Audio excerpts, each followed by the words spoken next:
It is 6 o'clock. Good morning, live from the Circus Sports at the Main Kentucky Downs studio. I'm Justin Hawkins. The NFL draft is just one day away. The Titans hold the 4th overall draft pick. Titans Radio's draft coverage starts right here on 104.5 The Zone tomorrow night at 6 o'clock. In NBA playoffs last night, the 76ers beat the Celtics 111-97 to tie their series up at one game apiece. Defensive Player of the Year Victor Wembanyama left early for the San Antonio Spurs. He suffered a concussion.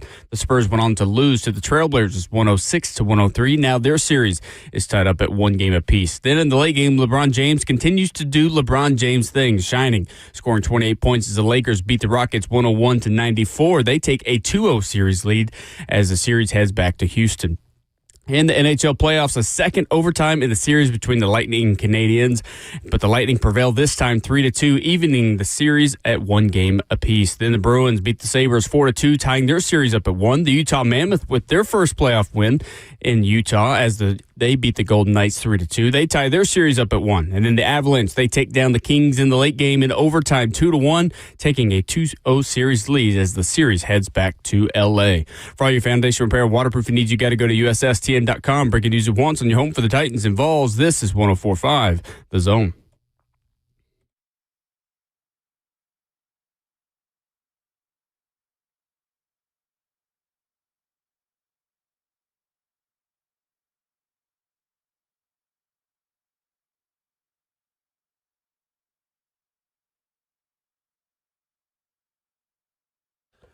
Off and running on your Wednesday morning edition of Ramon and Will. Good morning.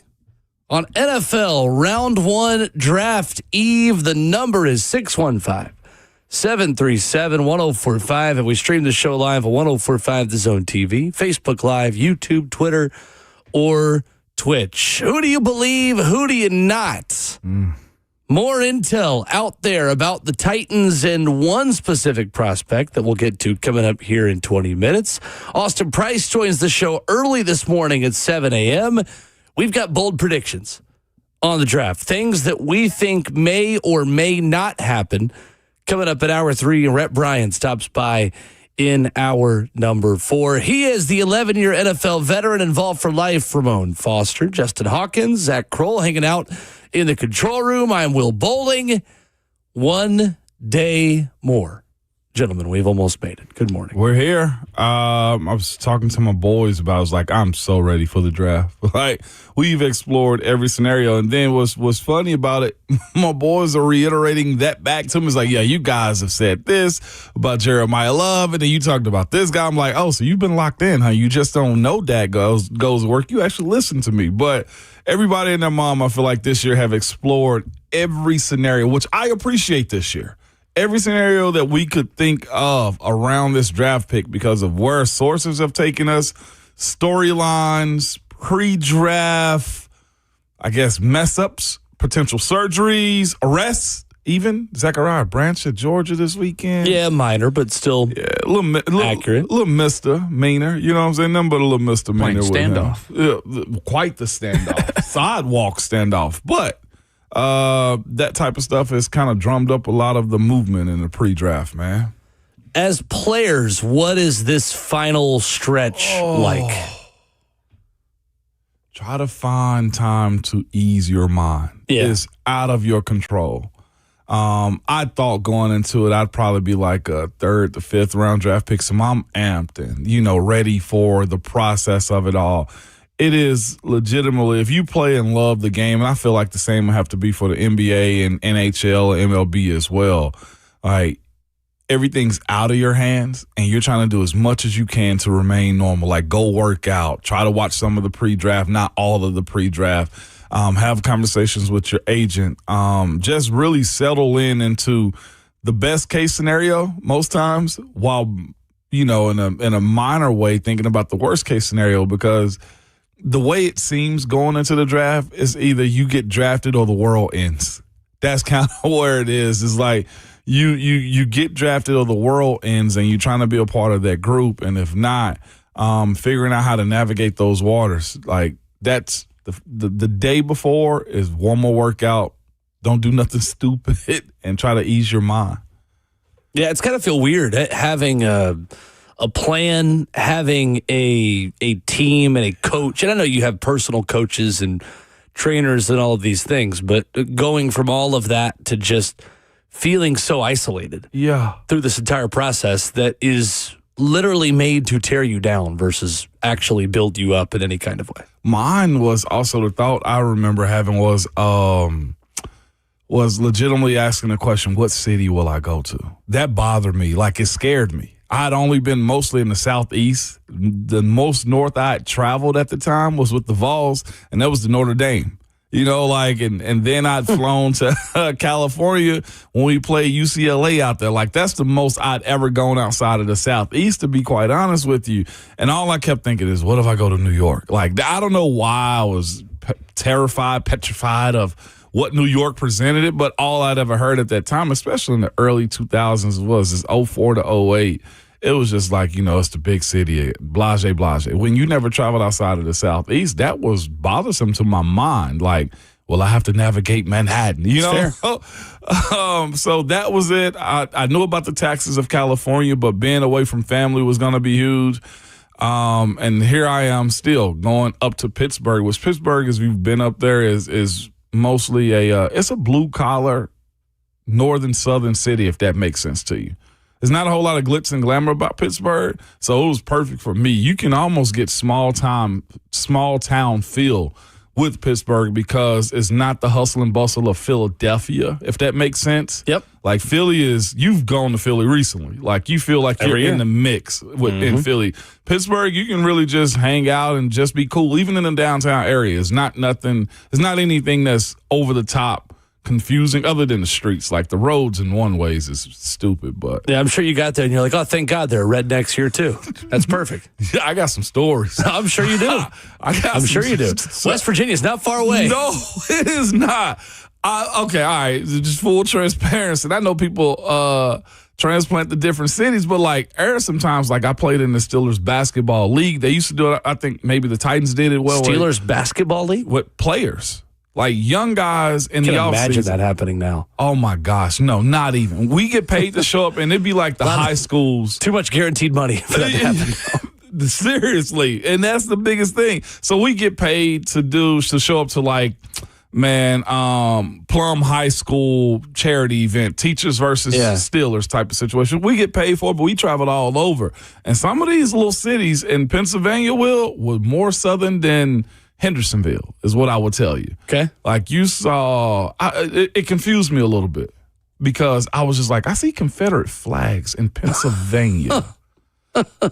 Just to keep it above board with just the conversation. I was just like, so that is simply more unexpected considering how far north you are. Exactly. That's all it was for me. It was like, this is super unexpected. Where are we at? And then I locked my door. Next door to West Virginia. Yeah, seriously. With all due respect to the great folks of West Virginia. And however you feel about that in general, but I was legitimately just of the mindset. It caught me off guard is all I'm saying. Yeah, sure. And then when we in the South think about places up north, and I'm throwing up north in air quotation marks, you think of it just being fast-paced, big houses, concrete playgrounds and stuff like that. And I got trailer parks and dirt roads and streets with no street lights in them. Like, it's exactly the same, like, especially in Western Pennsylvania, more than the Philly side, I guess. Sure. Houses with a lot of land, cows and pigs and ducks and everything else that's around it. It was surprising to me is what I would say. If there's one lesson I've learned in my life, it's that everyone has rednecks. Yes, we do. Everyone has rednnecks. And yes, we do. Well, speaking of Pittsburgh, Scoob has called in wanting, I think, a recommendation on some Pittsburgh restaurants. Hey, now. What's up, Scoob? Hey, how y'all doing this morning? We're great, man. How are you? Scoob, good morning. I don't usually call in much. I'm always working like crazy, but I'm actually headed to the airport because I'm going to Pittsburgh for the first time ever, going to the draft. And I was just calling Ramon because I wanted to get some restaurant. I'm going to be staying at the Pittsburgh Marriott City Center. You're right downtown. So where do I need? Yeah, where do I need to go to eat? For breakfast, either go to DeLuca's, which is in the Strip District. The Strip District is like hustling, bustling on like Saturday morning. It's like a movie scene where like all these local shops and people with their own meats and pastas and just goods is out there. You can buy all kind of gear out there. I would say DeLuca's in the Strip District is a place that you need to go just to get the scene of what Pittsburgh really is about. And it's probably good too on a Thursday or Friday morning because I'm sure the pre-draft is going to have everybody down there. Yes, Pamela's on Pitt's campus is really good too. Just to go on the campus, and Pamela's has been on all the TV network shows and stuff like that too. So Pamela's, but I choose DeLuca's nice. is what I would tell you. Alla Famiglia up on Mount Washington is awesome. Even if you don't eat at any of the restaurants, and it's an Italian restaurant, but you need to go up the lift and go up Mount Washington just to see the overview of the city, which I'm sure they'll probably have a lot of the guys out there. Those are my big three. Pittsburgh is like Nashville, a foodie city in general. Find you some pierogies. I think Pittsburgh does chop ham. I never had chop ham. And, of course, you're going to always just always find a sandwich place there as well. So most definitely do Hell that. yeah. Yeah, most definitely All do right. that. Well, hopefully if y'all see me in the draft, tag me in my new mask, and love you guys, and No y'all doubt. have a great day. Appreciate it, School. Appreciate Enjoy you, Scoop. yourself. Thanks for the call. Good stuff. A lot of recommendations. A lot of Italian food in Pittsburgh. A Apparently. lot of Italian, Polish food, German food. There's a lot of every. I was about to say a lot bit of A lot of everything. sausage No, between the seriously. Italians and the Polish food. I never knew there was really like that much of a difference. Speaking about culturally saying stuff like sweet sausage. Oh, yeah. I just heard of like Big time. Italian and hot. I never knew what sweet sausage was. That's right. Peter Schrager has his final mock draft out there at ESPN.com. Put it out this morning, just a few minutes ago. And has the Titans doing something that I don't see happening. We'll tell you what that is coming up next. 615-737-1045. Live for the 1045 The Zone Circus Sports Studio. Kentucky's largest sports book can now be found at Circus Sports at Kentucky Downs. We've got a little bit of a source-off happening with the Titans' first-round pick, and we'll talk about why coming up next.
Draft week and draft eve on 104.5 The Zone. Ramon and Will gets you ready for it.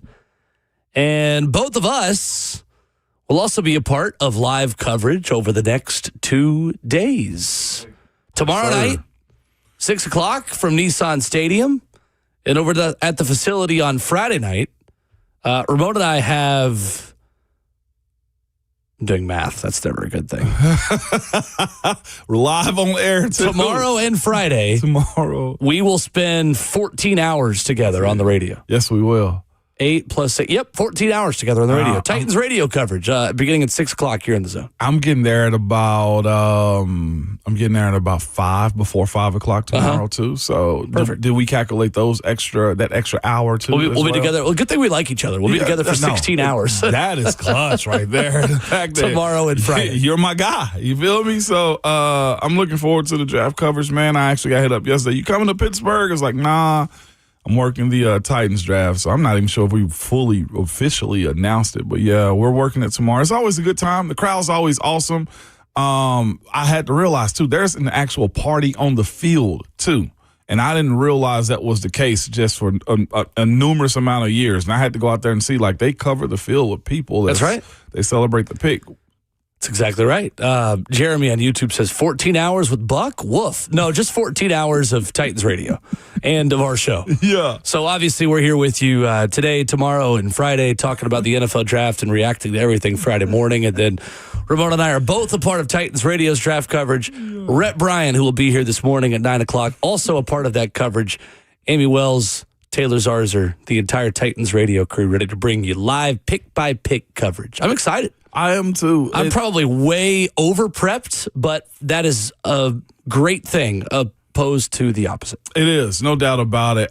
I absolutely love that our listeners can be consistent on one thing, and that one thing goes unchanged and consistent the entire year, and that is the slanderous hate on Buck Rising. It is. There are reasons for that. Who said that? You said Tyler. Jeremy said no. You got to spend 14 hours with Buck. The way he slanders everyone else. I mean, it makes sense. I kid. This is very true. I kid. Well, Ramon, we've got a little bit of a source-off, a little bit of a standoff going on. I like how you phrase that. Like we've started the season of lies here, and it's kind of gone. It's nationwide, in the thick of it. And this next phase of NFL drafting is called what, Will?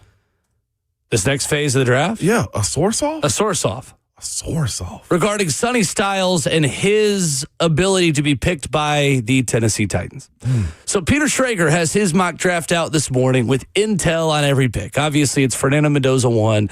He is saying David Bailey is still the pick at 2 to the Jets because apparently there are only 3 people in the Jets building who know who they're picking, and they're not telling. Jeremiah Love is the 3rd pick, according to Peter Schrager, to the Arizona Cardinals, who says this could be a trade down spot, and he believes Arizona is listening. Teams like the Chiefs and Saints have interest in getting into position to take Arvell Reese. But he says, I also think the Cardinals could just take Love. Again, forget about positional value this year. Most people see him as the top player in the draft, and he could be a jolt to the Cards' offense.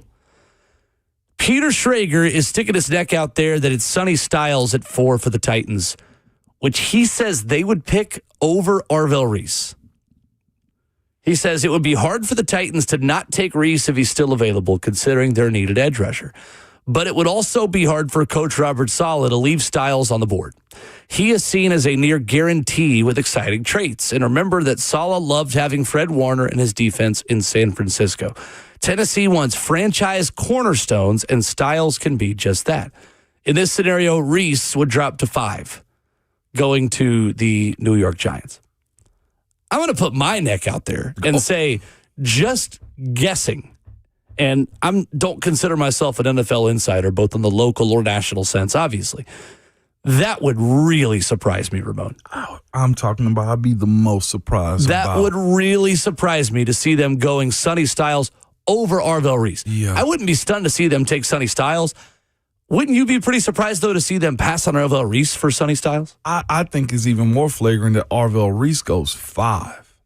I think just even starting a conversation there is Arvell Reese is 5. Like, I know the PTSD of the Cardinals selecting Isaiah Simmons, but like each player is different, and the mindset and just production could be absolutely different for what you're asking guys like that to do if they do take Arvell Reese. I just don't see Arvell getting past 3 unless it's been an entire smokescreen and people really are unsure about his ability to be an edge rusher. If he does slide to 5, is that the conversation? And is that a little bit of a disappointment? I know top 5 is top 5. But Arvell Reese has been, by some think, the best player in the draft at his position. 100%. And just the best overall talent. Him going to 5 is, I got questions behind that one. I think that'd be really surprising. It'd be very surprising. Yeah. And even the Titans picking him over. I mean, picking who was it, Jeremiah Love? Sonny Styles over him. Yep. Do you think it comes down to some teams wanting the plug-and-play factor versus the development factor? Because if you look at the Jets, who would take Bailey at 2 in this scenario, Aaron Glenn is on a hot seat. There's no doubt about that. He's not the GM, though. He's not. Right, but his influence would be, I need the guy now. Maybe. I need the best edge rusher now. And then, Some of course, coaches. if the Cardinals are taking Love, then, of course, in this scenario, you have Styles and Reese there. Would the Titans want a now edge rusher or a plug-and-play now guy like a Styles? I think Arvell Reese is a now player as well. I do think that as well. 100%. 100%. It's not like he's going to sit there and have 3 sacks his rookie year. The logical conversation is: do you want a guy that's very specialized at his position, like David Bailey, or do you want the weapon? I'm with Will. Like, I get it when it comes down to Aaron Glenn's job, but some coaches are just pawns until you gather enough respect, and I think that's where the Jets organization is. Hawk. If we can, dang, Zach. The Jets organization is, Zach is our resident Jets fan. I mean, I would say Zach has as much knowledge of where the Jets are as any of us. Yeah, Zach. Yeah. So, where are they, Zach, in this conversation as far as Aaron Glenn, if you don't mind real quick?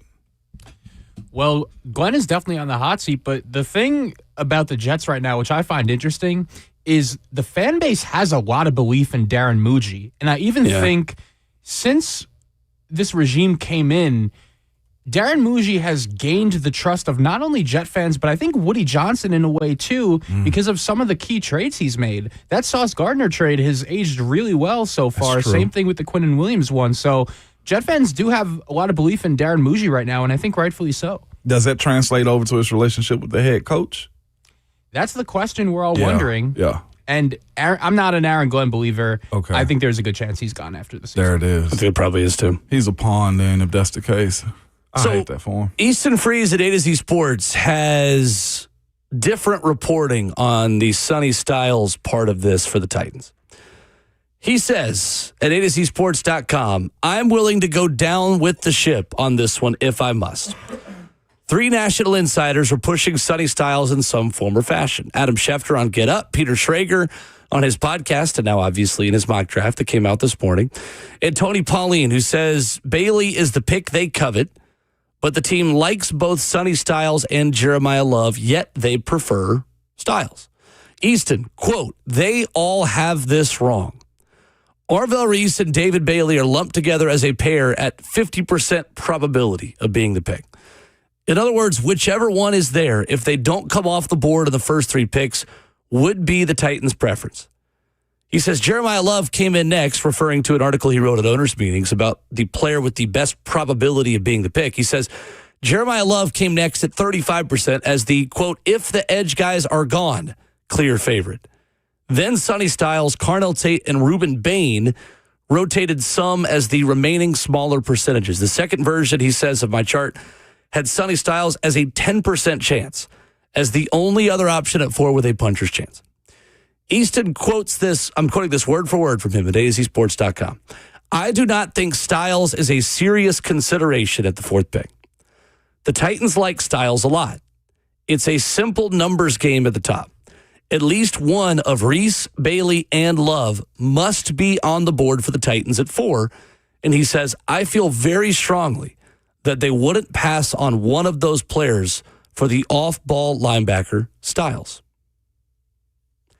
He then quotes Mike Borgonzi at his pre-draft press conference, talking about Mike Bergonzi went out of his way when talking about Styles to not only mention his intention to draft the best player available, but to also consider the highest impact player available. Say an off-ball linebacker does not have a bigger impact value than edge or even running back in the vast majority of cases. It is a glue position. This isn't about Styles. It's how he says, I believe the Titans view the 3 players ahead of him. Then he goes on to talk about the trade part of this, saying Arizona's interest in Love is real. He says sourced info can be found at our website as well. But they're wise to push this hard anyway. For a team, this is what we talked about yesterday, potentially looking to come up for Styles or an edge, they could call Arizona's bluff. People think the Cardinals really want out and would really like a tackle. If the Titans are going to take Love at 4, why not look to trade at 5 or 6? Because if teams legitimately believe the Tennessee Titans are taking Jeremiah Love, then now the Arizona Cardinals don't have the same incentive to trade with teams because they're like, oh, well, if I want my defensive guy, I'll just trade with the Giants. I'll get Sonny Styles at 5 because the Titans are just going to take Love. So then the Cardinals say, well, we're going to take Love, which will force the Titans to take one of your defensive players that you want. And all the meanwhile, the Cardinals really want Ty Simpson and a lineman. But they would settle for Love. So the Cardinals threatening to stick and take Love disarms this because the implied threat becomes, hey, we'll just take Love. The Titans are sure to stick and pick your defensive target. So you better come trade with us at 3 before the Titans take the defensive guy that you want at 4. The game theory makes total sense here, the way Easton describes it, if that is legitimately what's going on from Arizona. So if Arizona really wants to trade back, it is in their best interest to say, we want Love. The Titans are going to take your defensive target. Come make a deal with us. Source off. This is about as close to home base you can get. We got the X-Files music back there. Seriously. That's how I feel explaining all of this. You can keep going. There it is. Okay. I just needed to hear it. What does it all mean? What a heck of a source off this is. Now, why would they say that? Yeah, let it play, Hawk, because my mind is running. Will's got his To the Brian Windhorst. Okay, I'm done. Thoughts? A lot of them. Who do you side with here? I'm going to be real with you. I roll with what Easton got because I don't think anybody else has thoroughly broke it down the way Easton have with the probability of who his in-house sources are. That to me is different. Like, do I believe Jeremy Fowler has somebody in-house with the Titans? Yes, I do. Do I think Pelissero, Schefter, all of them? Yes, I do. But Easton breaking it down the way he did on who they see and how this scenario can play out, just solely based upon what the Arizona Cardinals could do. The question I have, though, in all of this is, and I'll ask this if this was either one of them, is, are teams really this petty? Oh, yeah. In pre-draft? That I don't doubt at all. Because if that's the case, then like I know everything is a competition, but dang, this is manipulation it's almost to a point. It is next level. It's playing chess. So they believe the Titans, one of the defensive players will be there. Period. There's no ifs, ands, or buts about it. They're threatening the Titans just by saying, we'll go take Jeremiah Love because we know you need and love him as well. To force somebody in front of the Titans so they can move back and have a more comfortable pick so they can get 2 picks potentially at some point in time. That all makes sense. It's just that I still have to ask the question the way the Titans have somewhat set themselves up. Why does this bother the Titans much at all as far as the draft selection goes? Because either it is Jeremiah Love or you pass and you run with Tony Pollard, or you get an elite defensive player, which is what we talked about this team needing in general. Like, this team needs an elite playmaker at the defensive side of the ball, either through David Bailey or Arvell Reese potentially, or you call the Arizona Cardinals bluff and just say, all right, take them. Or stick and pick. Let's say if you really do love Jeremiah Love. I don't think the Titans lose is my only, I don't either. Summary of it. Oh, I don't either. Because I think in this scenario, they either get one of the 2 edge rushers that they have coveted throughout this entire process. It helps. Or they are able to draft the weapon for Cam Ward that they feel like if they take him there, it's saying, hey, we feel like this is the best player in the draft in Jeremiah. And I feel like nobody around the league believes anything that the Arizona Cardinals are doing right now is genuine. Meaning like, okay, you go get Jeremiah Love, but it still doesn't help you. Because I think you could make the argument the Titans are more ready for Jeremiah Love than the Cardinals are. Absolutely, they because are. the Titans have their quarterback. And they just signed an offseason running back as well, plus James Conner that signed with him. So they have Algiers, right? Tyler Algier. Yes, Tyler Algiers. And Bam Knight. And Bam, yes. So the game they're playing is almost as if they're talking to a wall and just drawing a bunch of scenarios, and then people just walk by. It's like, oh, okay, that's kind of cool, Arizona, and just keep on walking by. It doesn't seem real is what I'm getting at. And they're negotiating still against themselves when none of this in the macro side of it affects the Titans because they still get an elite rusher. I don't think they're negotiating with just themselves. So according to I think Easton, they're negotiating with teams. Yeah, well, yeah. What I'm saying is, according to Easton, the Titans have a defensive player up and above Jeremiah Love in general. Well, I think according to Easton and according to the reporting that's been consistent through this whole process, if Arvell Reese or David Bailey gets to them, that's the pick. That's the pick. I think the trade conversation for the Titans then gets interesting if it's Arvell Reese because, again, to Justin's point, we don't know with 100% honesty what their convictions are about Arvell Reese and the position he's going to play. And I still think there's a world where somebody could overvalue the projectability of Arvell Reese more so than you can and will want to come up and draft him. Okay. I still would think they probably just go ahead and draft him and stick and pick and No doubt. maybe get the best player in the entire draft again because that's who Dane Brugler's got. At number one on his board is Arvell Reese, but there are so many unknowns with such little time left for the draft that, Ramon, when stuff like this happens, I lean on what's been consistent throughout the entire process. Because new information this late in the game is typically a weapon to get something that you want.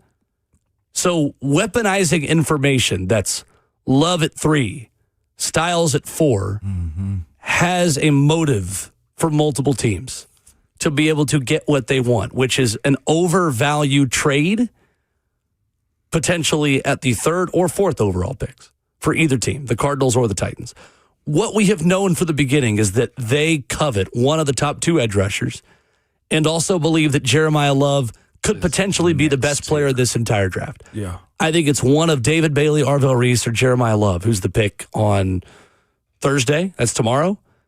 And my gut on Monday is kind of still telling me that I think it might be David Bailey. So you go Bailey, Reese, Love, Styles. It's kind of how the pecking order is setting itself up. I think so. And that's still I'm gonna ride with Easton on that. All 4 premium spots to me. Every single one of those premium spots. players, 2 of them are at premium positions. Yes, no doubt. That's why I think still, too, if one of those guys is available at the premium position and is a premium player, you take the premium on premium. I would take Arvell Reese over Sonny Styles. Okay, for sure. Gotcha. David Bailey, I don't think there's any.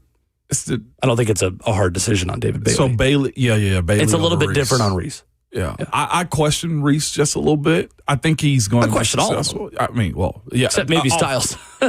No, I question him too because, again, what if he can't take on the block the way you need him to at the NFL level? Like, there's a lot there's so many what ifs and what abouts in this process, which makes this conversation so easy and hard at the same time. Right. Easton with a bomb. Sean is in Nashville. Next up. Good morning, Sean. Morning, Sean. Hey, fellas. I got a thought, and one of your guys on one of the other shows at night made the comment, and this is what stands out to me. I am not a Titans fan. I don't have a dog in the hunt. But what is best for Cam Ward? And to me, that's Jeremiah Love. I would say to the point where why not offer Will Levis for in the 4th pick for the 3rd pick? Because they're not going to do anything with Levis. Yeah. And if that guarantees Love, then that's what's best long time for the investment that they're putting into Ward. I mean, the Titans Oilers went McNair and then George the next year. Yeah. That formula kind of worked. And if, Love is the real deal, then they need to double down. Hey, real quick, Sean, are you suggesting that Will Levis is an equal trade partner for the 4th overall pick, or just send him along with a package? Send him with the 4th pick and then maybe get a 7th or 6th or 5th round pick with it. And by the way, Ramon, your football card is almost $40 right now. Oh, wow. Hey, There's only one. Sean, I'll sell you one if you want another. No, but listen, let's keep the market up high, okay?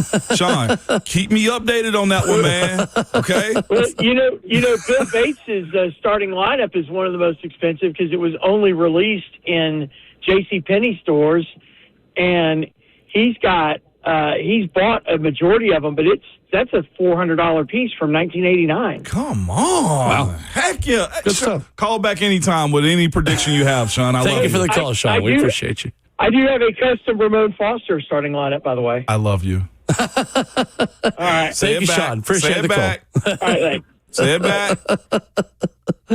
I love you too. Respectfully, Will Levis doesn't have that much trade value. To the Jets, you can send him up there and be a starting quarterback, is the way I look at it. Will Levis does not have that much trade value. Yeah, he does. If you wanted to move up Will from Levis. the 6th to the 5th, Yeah. and you wanted to trade your 6th with Levis, maybe you could get a 5. But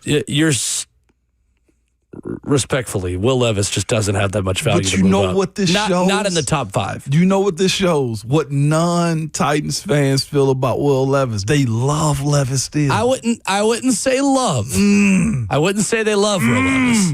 They think They just haven't been personally victimized.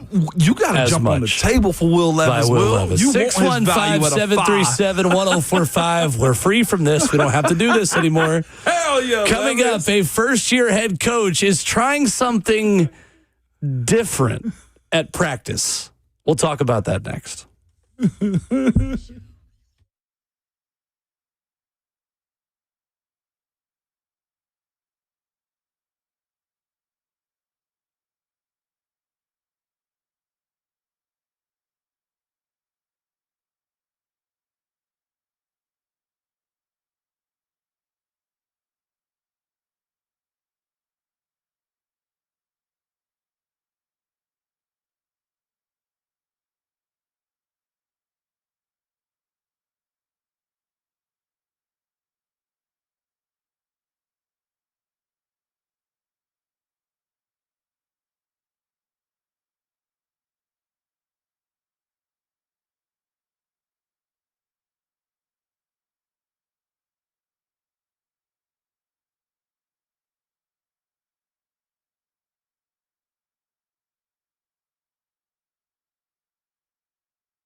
Wrapping up hour one on Ramon and Will. Coming up in 15 minutes, VolQuest's Austin Price joins us.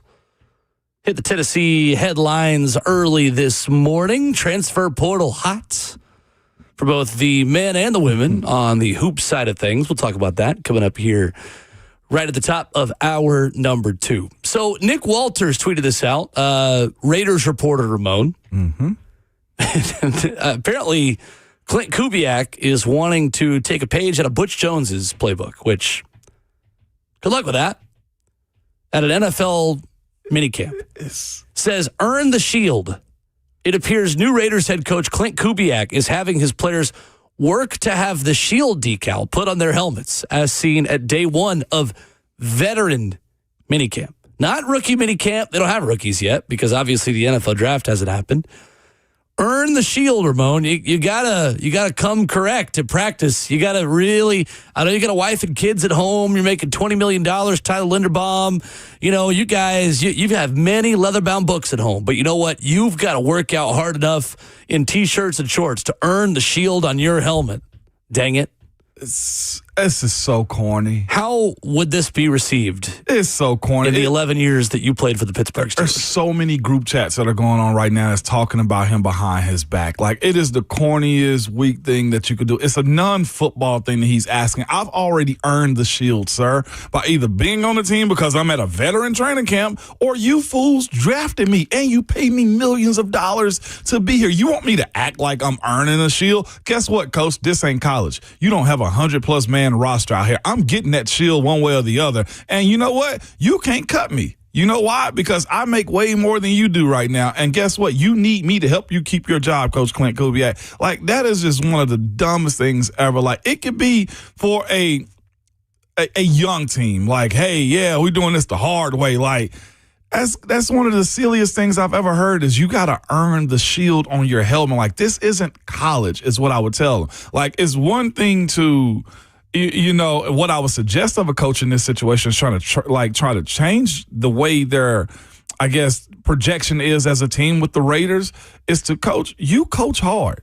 Don't use these tactics right here to try to mentally manipulate guys into saying you got to earn the right to be a Raider. Like, I'll earn that in training camp through my performance. You know why? If I'm not good enough, you can just cut me.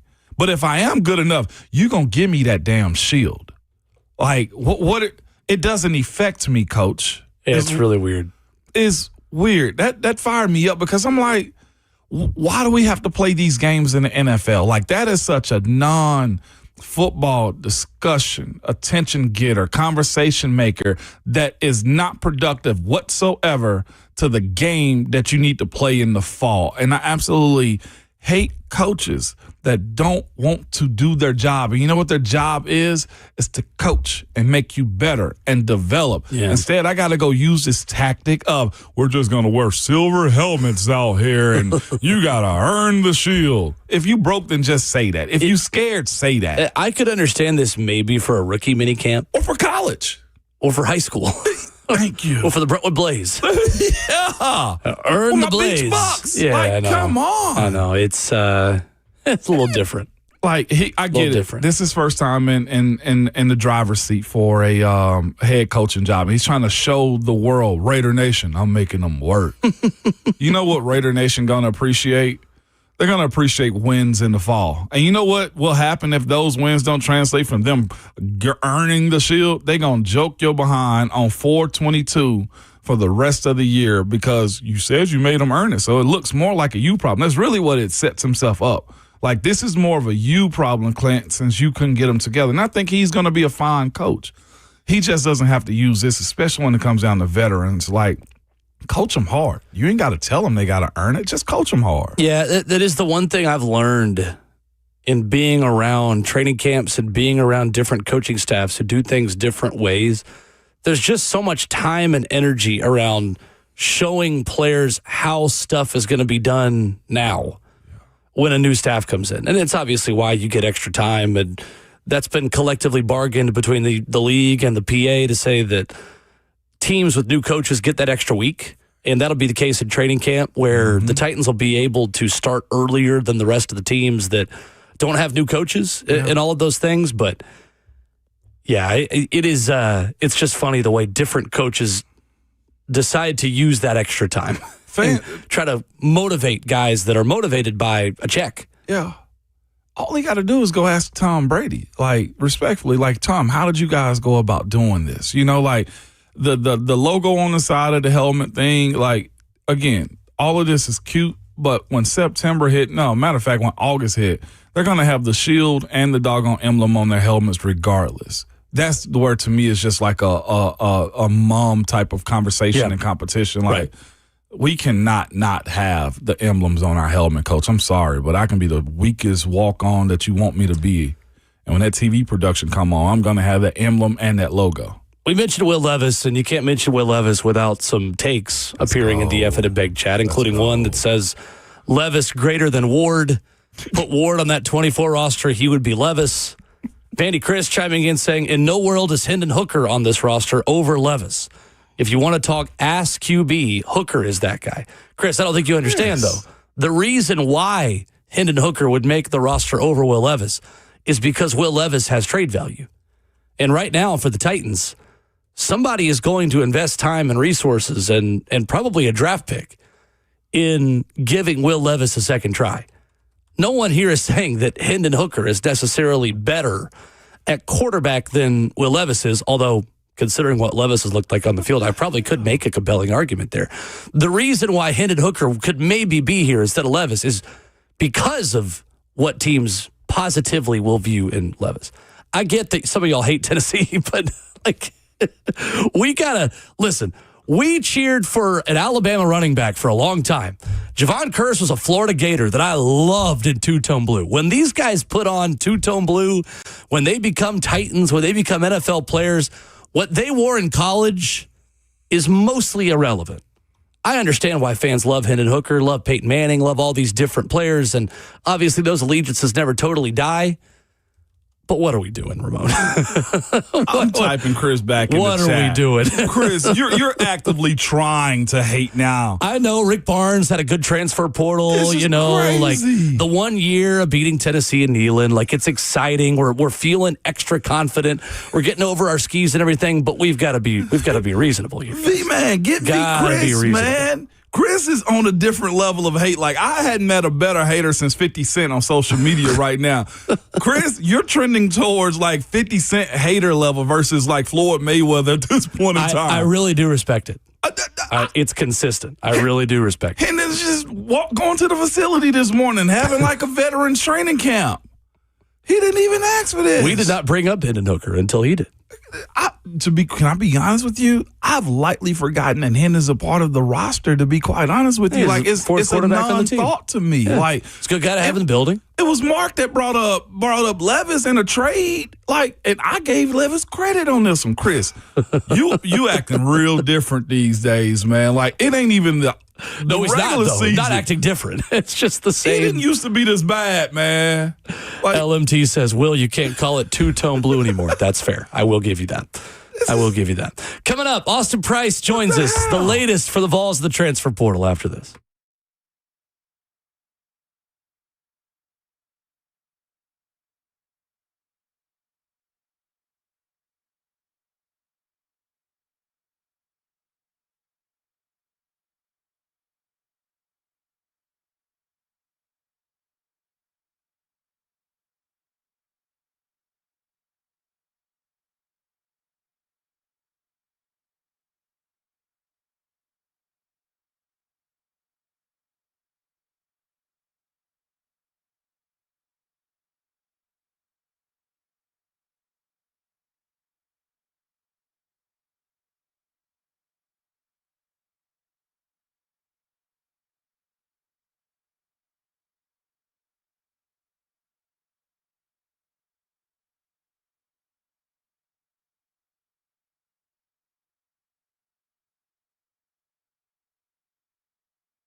7:02, good morning, live from the Circus Sports at the Mid-Kentucky Downs studio. I'm Justin Hawkins. The NFL Draft just one day away. The Titans hold the 4th overall pick. Titans Radio's draft coverage for round 1 starts right here on 104.5 The Zone tomorrow night at 6 o'clock. NBA playoffs last night. The 76ers beat the Celtics 111-97, tying the series up at 1 game apiece. Defensive Player of the Year Victor Wembanyama left early after suffering a concussion for the Spurs. And then the Spurs went on to lose to the Trailblazers 106-103. The series is now tied up at 1. Then in the late game, LeBron James continues to shine in the series against the Houston Rockets, scoring 28. The Lakers beat the Rockets 101-94. They take a 2-0 series lead as their series will head to Houston. NHL playoffs last night, a second overtime game in the series between the Lightning and Canadiens, but the Lightning prevailed this one 3-2 to even the series up at a game apiece. The Bruins then beat the Sabres 4-2, tying their series up at 1. The Utah Mammoth with their first playoff win as the Utah Mammoth. They beat the Golden Knights 3-2, and they'll tie their series up at 1. Then in the late game, the Avalanche take down the Kings in overtime 2-1, taking a 2-0 series lead. Their series will head to L.A. For all your foundation repair and waterproofing needs, you got to go to USSTN.com. Breaking news at once on your home for the Titans and Vols. This is 104.5 The Zone.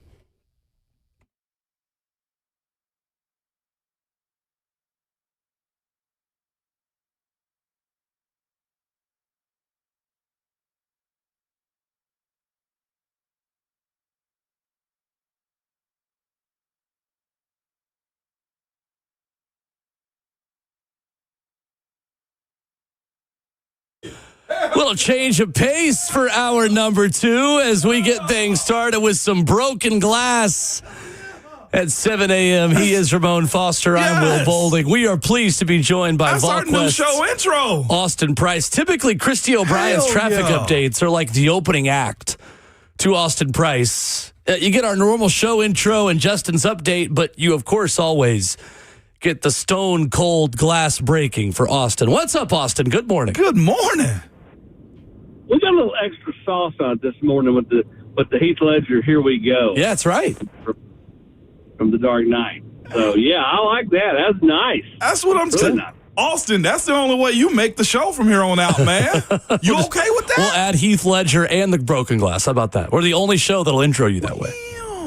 As long as you're right, because Swain's got to try to monetize on YouTube in Knoxville, so we get like elevator music over here. It's terrible.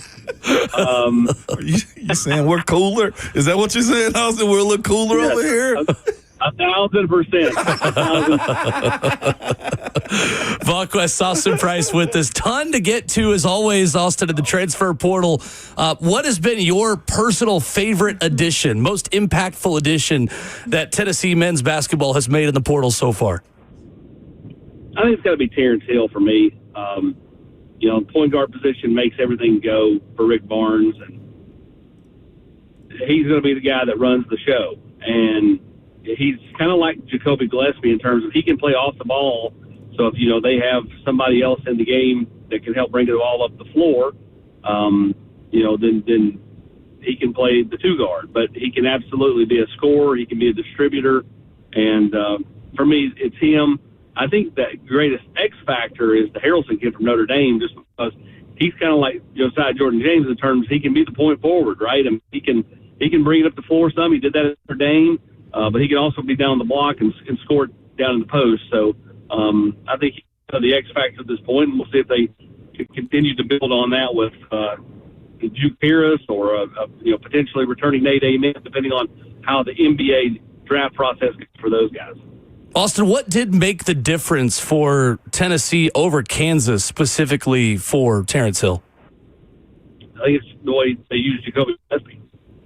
I think the way Hill saw Gillespie thrive as a distributor and still be able to get buckets. I think that really, was eye-opening for him, and I think that was a big reason why he chose Tennessee. Joined by Austin Price of All Question on 3 this morning. Austin, you mentioned the other 2 guys, Juke and also Nate Amen, man. If Rick does close out on those guys, what's the expectations and just news around this squad potentially? Well, I think you can't have both. Financially, could they figure out a way to make it work? I mean, I guess. I mean, that would be astronomical money for both. But I think the biggest thing is there's only one ball, Ramon. Yeah. And you've already got a bunch of guys that now are averaging 14, 15, 17 points a game at the previous schools. So they're going to want to continue to be able to make shots and be key players at every step of the way here. And so I think you're looking at only one. If you could get one of those, I think that if you could get one of those guys, then, I mean, Tennessee's ceiling is, whatever team's ceiling wants it to be, which is they can go all the way. I mean, I think Tennessee's added a ton of talent. I feel like they've put themselves in position to be back there battling for another Elite Eight, potential Final Four appearance with the roster they've constructed. But if you add one of those two, then it definitely, to me, takes it over the top. For sure. And also on the Lady Vol side of things, man, it didn't seem like she'd be able to do it, but she's doing it. Kim Caldwell, man, I think has 7 or 8 players now committed. What is I guess been the process and the level of talent she's gone about recruiting to commit to the Lady Vols at this point in time? Because it is looking a whole lot better than it was about a month ago.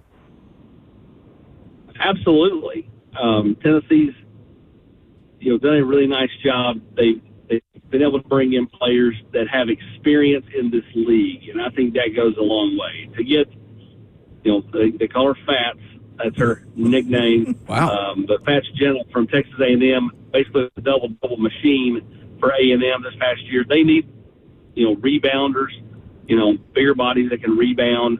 Last year I thought they just were kind of any kind of length they had was still very skinny. I think they didn't have enough people that could get in there and kind of, box out and do the dirty work inside. She can do that. They've done a nice job of adding, Harrison Koulibaly from Auburn. You go right down the list. You have to like what they've been able to do.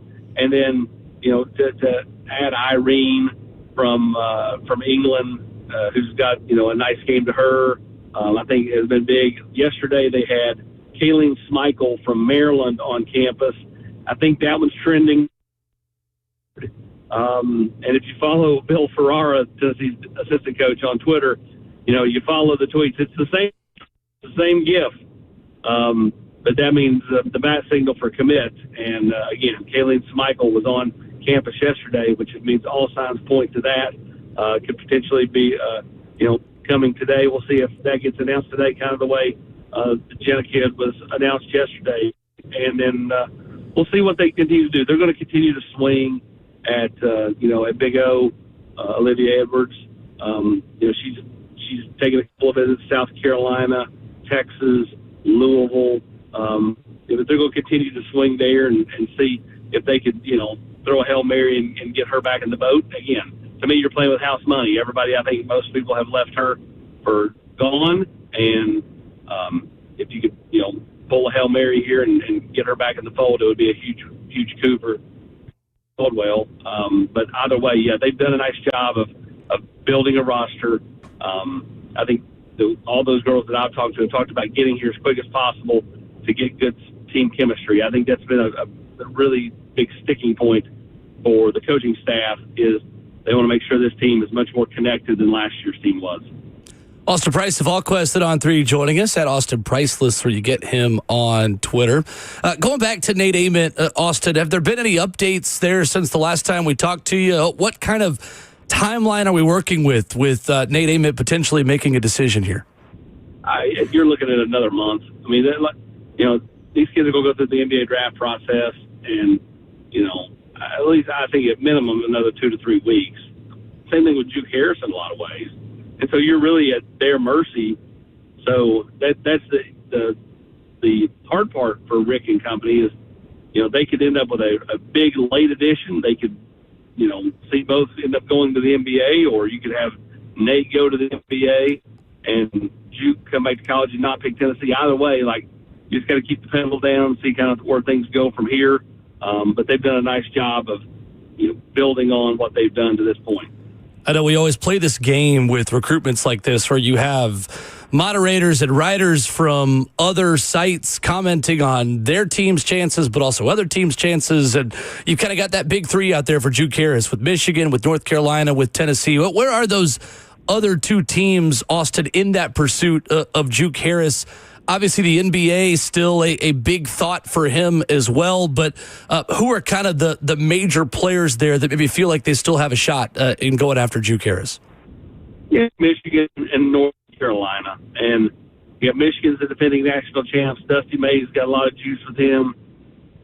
North Carolina is the closest school to his hometown over in North Carolina. And then Tennessee's kind of that middle team that's been hot, is far enough away, but not too far away for the family. At 4 hours or so from home. So, it's basically those three. Joined by Austin Price of All Question on 3 this morning. Austin, transition to the football side of things, pre-draft side, if you don't mind, man. There's been reporting, of course, whether accurate or not, about Chris Brazzell and the attitude or just not being a good teammate. Austin, I was around a little bit, been on VolQuest. I'm not sure if I've ever heard this extent of him being a attitude problem guy. How much of that can you say as far as being true or close to being accurate about a guy like him? Yeah, I don't know where Schefter got that. I think that's trash. Listen, Chris Brazzell is a very quiet kid, a reserved kind of kid. I wouldn't call him a recluse, but at the same time, he's not going to come up and be like, "Hey, man, what's going on?" That's just not who he is. I mean, I've never heard anything about any kind of run-ins during practice. Any kind of run-ins in the locker room, any of that stuff. He's always been described as a very, very, very good kid. Again, he is not the most outgoing guy, so if you passed him in the hallway, he probably isn't going to speak. It's just kind of his demeanor and his personality. But he is, from all accounts, been a good teammate through his 2 years here at Tennessee with no drama or no problems off the field. Austin, kind of the same. I personally, I wonder, is this just an NFL team that really wants to get Brazzell? And so, hey, let's leak this and see how many. You see that so much, right? This guy's got an issue. This guy's dropping, and then, hoping that other teams take the bait and, don't want to go down that road. Either way, Chris Brazzell, was really, really good off the field for 2 years here. Wow. Austin, it's kind of interesting, too, on the Jermod McCoy front. And again, we get this new info that drops the Monday of the draft process about long-term durability concerns with his knee. Is it potentially kind of the same thing happening there? I know you were at the Pro Day, and we're not that far removed from him wowing people at Pro Day and talking about him maybe going top 10 then. Yeah, correct. I mean, I do wonder if that's the case as well. Because everybody's saying it's not even the surgically repaired knee, right? Not the one he tore. It's the other one. All I can go on is what he did at Pro Day. Sure. I obviously don't know what the medical is versus not. But you do wonder if that's a little bit of positioning, trying to finagle a drop from somebody that they want to draft Ramon McCoy and see if somebody plays into their hands. Same thing. Sure. No doubt. The last one I've got, Austin, on just kind of a broad question on all these Tennessee prospects. Is there a player that you feel like is most likely to outperform their draft stock based on where they're going to go, who could be a gem coming out of Tennessee this year? I'll go Bryson Eason. Yeah. Rodney Garner's always been super high on him. And I just think Bryson's demeanor and stuff, it won't surprise me at all if he plays 8, 9, 10 years in the NFL. I said the same thing about Ramon Foster in 2008. And yet here I am now on his radio show. That's right.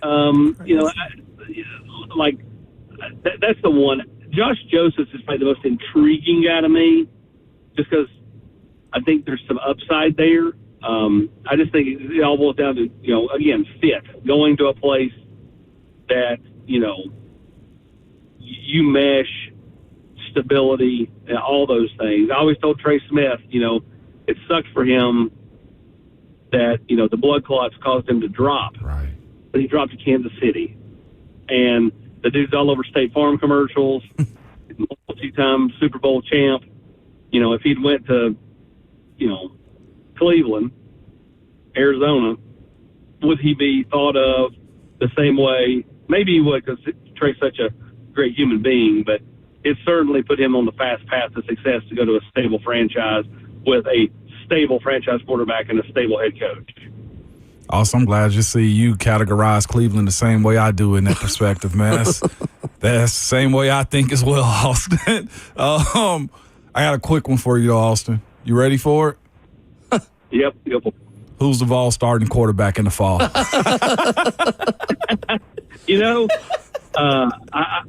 not to put a total cop out there, I think the thing is so wide open at this point, I don't think you can lean any which way. I think George started slow. George got stronger and stronger as the spring went on, and I thought was his best at the end. Faison was really pretty solid throughout for a true freshman who had just been here a couple of months.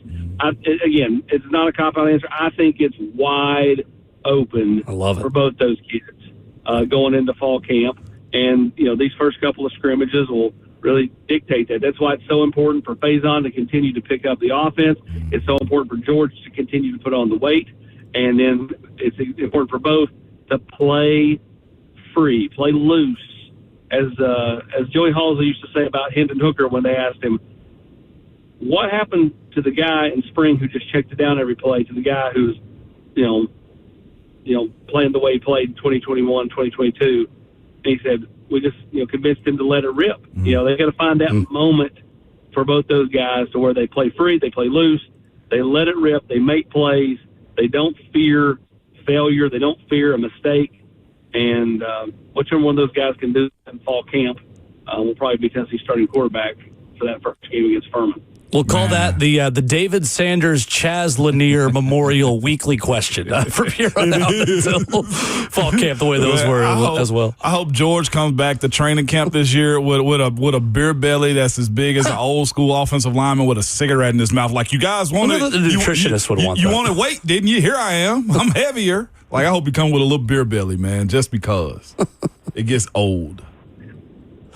Yeah, man. I mean, just go and suck down a bunch of Reese cups. Austin Price, our guest this morning. For me to add my belly. Now driving, John Daly at quarterback. Yeah, exactly. Austin Price with us with all the nuggets. Thank you as always, Austin. Appreciate you. Appreciate it, guys. Thank you. Yes, sir. Austin Price with us here this morning. I love it. I mean, I know you were halfway sarcastic asking the question about who's Tennessee going to have a quarterback, but I did like his answer. I did too. Yeah. He was thorough. I kind of want to make it an ongoing thing at this point. Also, you got to start. So anyway, Austin, first question: who's the quarterback going to be next year? We might as well. We get asked all the time in public. I swear, I was in Knoxville this week and I got asked. It was like, man, both are even. Right. Like I wish I knew the answer to it. Coming up, someone we did get some answers from yesterday. Who that? Mike Vrabel. We'll talk about that coming up next. This is a different court, Blair.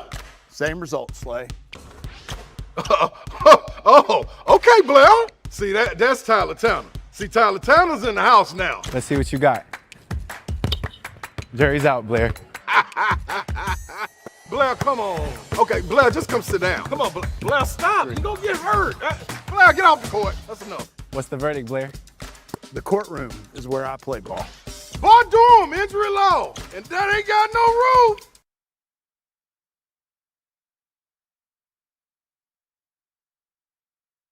Lee Company Plus gives you a smarter way to care for your home. For as little as $14 a month, Lee Company Plus members receive 4 annual inspections for their heating, air conditioning, plumbing, and electrical systems. Look, we all know that feeling when it starts to get cold for that first time. You flip on the heat and you just hope things work the way it's supposed to. Same thing's going on right now with these summer temperatures we're getting here in spring.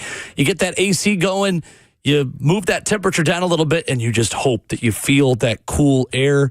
Sometimes you don't, and you wish, hey, man, I wish I'd done that Lee Company Plus thing that Will was talking about on the Zone. Well, members receive up to 20% off on every visit and have access to exclusive discounts and promotions. That's $14 a month. Lee Company Plus, 4 annual inspections for their heating, AC, plumbing, and electrical systems.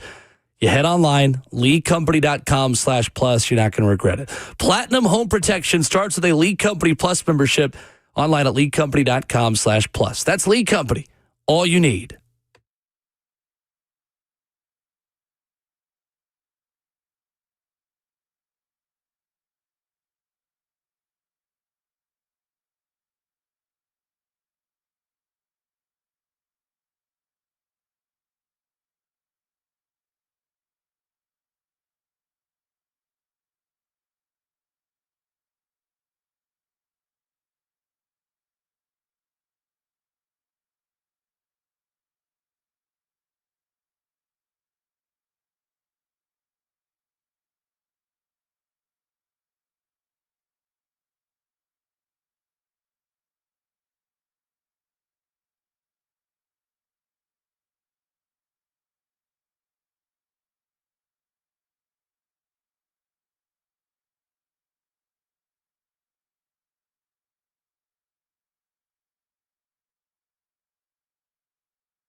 Ramon Will on 104.5 The Zone as hour 2 continues. 615-737-1045 the number. We've got some Nashville SC tickets coming up for you in a half hour. NSC and Charlotte this Saturday night at Geodis Park. You may or may not, but definitely will see me there as a fan. If you're around my section, I'm looking forward to it. Just go to a soccer game. That's awesome. That's right. Draft will end Saturday afternoon. You go see NSC take on Charlotte. Relieve yourself. So, you know what I'm saying? Just be able to chill for a little bit. That's exactly right. Watch the match at the pitch. Get my lingo Proud together. of you. You know what I'm saying? I'm doing my part. Proud of you. I'm doing my part, man. Mike Vrabel yesterday says he spoke with his team about private and personal matters. Maybe not matters, maybe just one specifically involving him. And, of course, the Athletics' Diana Rossini, who is no longer with the Athletic, tendering her resignation and not admitting guilt within that process in a very meticulously written statement. Mike Vrabel did not mention Rossini by name, did not talk specifically about photos that surfaced of him and Diana Rossini at a very nice, ritzy resort in Sedona. But he did talk about difficult conversations. And it's the first time we've heard from Mike Vrabel since all this stuff started. And it clearly was hanging over New England as they get ready for the NFL draft. And he is going to eventually have to take questions and speak. Mm-hmm. Mike Vrabel says, I've had some difficult conversations with people I care about, with my family, the organization, the coaches, the players. Those have been positive and productive. We believe in order to be successful on and off the field, you have to make good decisions. That includes me. That starts with me. We never want our actions to negatively affect the team. We never want to be the cause of a distraction. Chose his words very carefully there. He added, I care deeply about this football team. I'm excited to coach them. I also know that I'm going to attack each day with humility and focus. And what I can promise you is that my family, this organization, the team, staff, coaches, everybody, our fans, most importantly, will get the best version of me going forward. Of course, Diana Rossini says, I have covered the NFL with professionalism and dedication throughout my career, and I stand by every story I have ever published. That was in a resignation letter to Steven Ginsburg, the executive editor of The Athletic. Yeah. For both, it's sad. It's, like you said, underlying conversation that people do these things and have to, mostly want to keep them private and out of the spotlight like this, but they weren't afforded this. I will say both their fault. It takes two to tango in these situations. Both parties have kids involved, other spouses involved as well. For whatever Diana didn't own up to in her statement, Vrabel pretty much legitimized everything about the situation with how he spoke. It was as close to an admission of guilt that any party was going to give you. And I have, in my opinion. Yeah, no doubt about it. And here's the thing. I have a take on that that's two-sided for it. So Vrabel's in a position where he's got security. His is more, I think, personal than what Diana Rossini's situation is, meaning he ain't got to worry about a job. There's a group of people that are rooting Vrabel on, like, yeah, you get after the girls, my boy. Good job for you. And I would have did it too. Like, there's that crowd for him. And that crowd, I mean, they are what they are. And I get that too. Like, people like guys that get around in those sentiments and look up to them in that world. So Vrabel has to deal with that side of it where some just won't care. And then the other side is his family aspect. Just like, yo, this is embarrassing. Even if his wife knew of these situations, like, I've seen situations, I've heard of like old school people that have double families in the same cities. And one knows and the other one doesn't.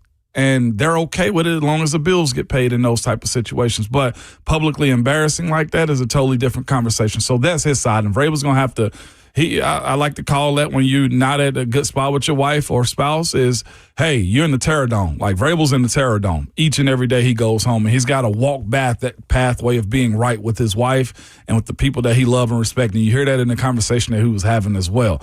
Then there's the other part for him, too, professionally as a coach, like leading young men, like Drake May, who's a very impressionable guy that's just now getting married and who's sharing social media with his wife.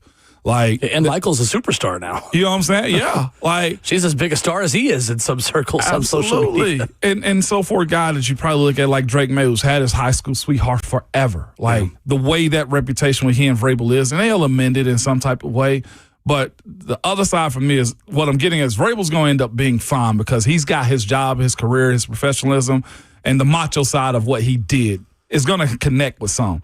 Rossini's non-admission of it, I think I'll say this respectfully to the situation, is what she needed to do. Diana's not in a situation to where she has enough flex, enough power to just move forward. And if she openly admits of her involvement more than we're just friends meeting up at a place, the next business media outlet that hires her have to also answer those questions for her. She doesn't have enough flex to say, yeah, I did it, I'm sorry, and move forward, because it's an integrity, and I'm using air quotation marks with that, it's an integrity side for Cumulus if they hire her. If ESPN brings her back, if Sports Illustrated hire her, like, you guys know you broke the integrity of, one, the marriage, and also reporting. So how did you bring her on? What does she do for you? So respectfully, for the people that want Diana to own up to it, she can't publicly. Her job is her career, her earnings. If her and her husband are separating, the way she talked about her mom saying he earns well, he earns well. And Diana's job is predicated on relationships, reporting, and staying relevant. If she can't get work because she kills her career because, yes, I'm sorry to you people that don't matter to me, then that's career malpractice. Now, morally, some people are like, she's supposed to own up to it. She can't. Even though you know it's true, I know it's true, she can't. It's well put. It is a really sticky situation. And for Mike Vrabel, it is more moral than it is professionally ethical. Mm-hmm. For Diana, it's both. And it's professionally malpractice, it's personally malpractice. And the combination of those two things just makes it something that's going to be really, really challenging to come back from. Because, if she was in an NFL locker room again, just asking players questions. They're not dumb. No, players know, especially as much as this has gotten around. And it has been interesting to watch how this at first was something that media, including us, weren't really touching. Yeah. I didn't want to personally touch something where we had more unknowns than we did facts. As more and more info has come out, as more details have been reported, as more time has passed, we're dealing more in fact than we are fiction. At this point, everyone loves media drama and media fiction because it goes along with the soap opera of sports, and how legitimately for so much of the country that, if you don't like dramas, you don't like soap operas, like sports are that. Or when you talk about like, oh, I hear that this guy might get traded. Like the A.J. Brown stuff is just Young and the Restless, but with helmets and shoulder pads on. It's really all it is. Everything is, it's like the meme of the two astronauts standing in space and the guy with the gun to the one guy's head of like, it's all soap opera. Always has been. And it's like, truly, like all of this, everything in the world is just drama. It's just soap opera. Think about how chatty we got last year when Jordan Schultz and who got into a fight at the Starbucks? Rappaport, wasn't it? Yeah, right. Yeah, like we can't wait for those guys to have drama. I know there's some media personalities here that people can't wait to see get beat up or fight. Myself included. We had somebody yesterday on the Zone's Facebook page comment on our picks that we were making and was like, I can't listen to the station anymore after what Will said about Dolly Parton. Like, what did I say about Dolly Parton? I love Dolly Parton. She's the queen. I'd vote for her. I almost wrote her in for president multiple times. I love her. Mention that. I made that joke before. What are we talking about?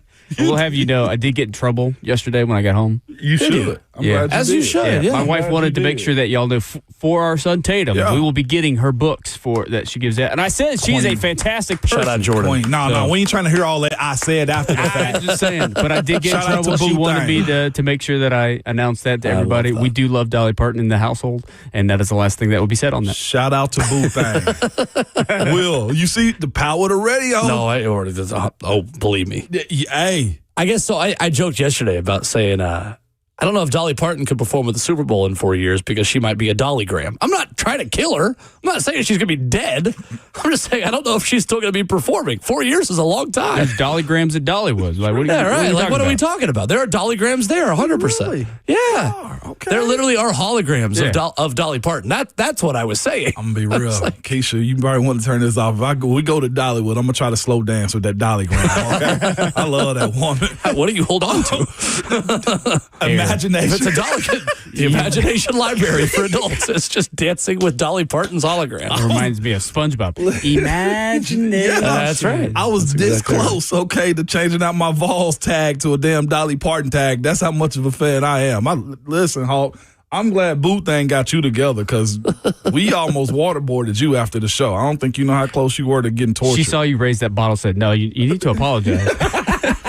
I just think it's something I hate for Diana Rossini in the fact that I do think that, and we've gotten the joke comments for years about her, clear relationship with Mike Vrabel professionally. Facts. And the jokes about what all that entailed. Yeah. I do think that Diana did a good job at ESPN and The Athletic. I think there's probably 99.9% of her interactions that were genuine and were professional and were good. Reported accurately, to be fair. We are all one mistake away and 1.1% away from the 99.9% that we do from stuff like this. Maybe not to this magnitude, and we're obviously not public figures the way that even Diana is, but it is, I don't know. No, I know people come and say, oh, you don't need to feel sorry for somebody. That's the decision they made. But, there's a little bit of empathy that I feel dang, that sucks. Yeah. That sucks for someone who I think is legitimately a good reporter, someone who's good at her job and had a place in not only this market, but in the national conversation. And I just think the whole thing sucks for everyone involved. I don't like talking about it. And I know it's become a big enough story to where we kind of need to, but I just don't even like talking about it because I feel bad for the people involved who didn't sign up for this. So, there's a comment, and I think this is the crux of it all for Vrabel. Who Not You on our F&M Bank chat on YouTube says, the whole do as I say, not as I do from the Vrabel perspective, said he doesn't sit well with him. Here's the thing. Dumb bleep to hurt the team that he talk about all the time. Yeah, it's so that right there is what I would tell you. That will come back and bite him because here's the thing about it. If he doesn't win, his whole we got to fight for each other and hold the rope and hold the line, part of everything that he preaches, it does take a hit.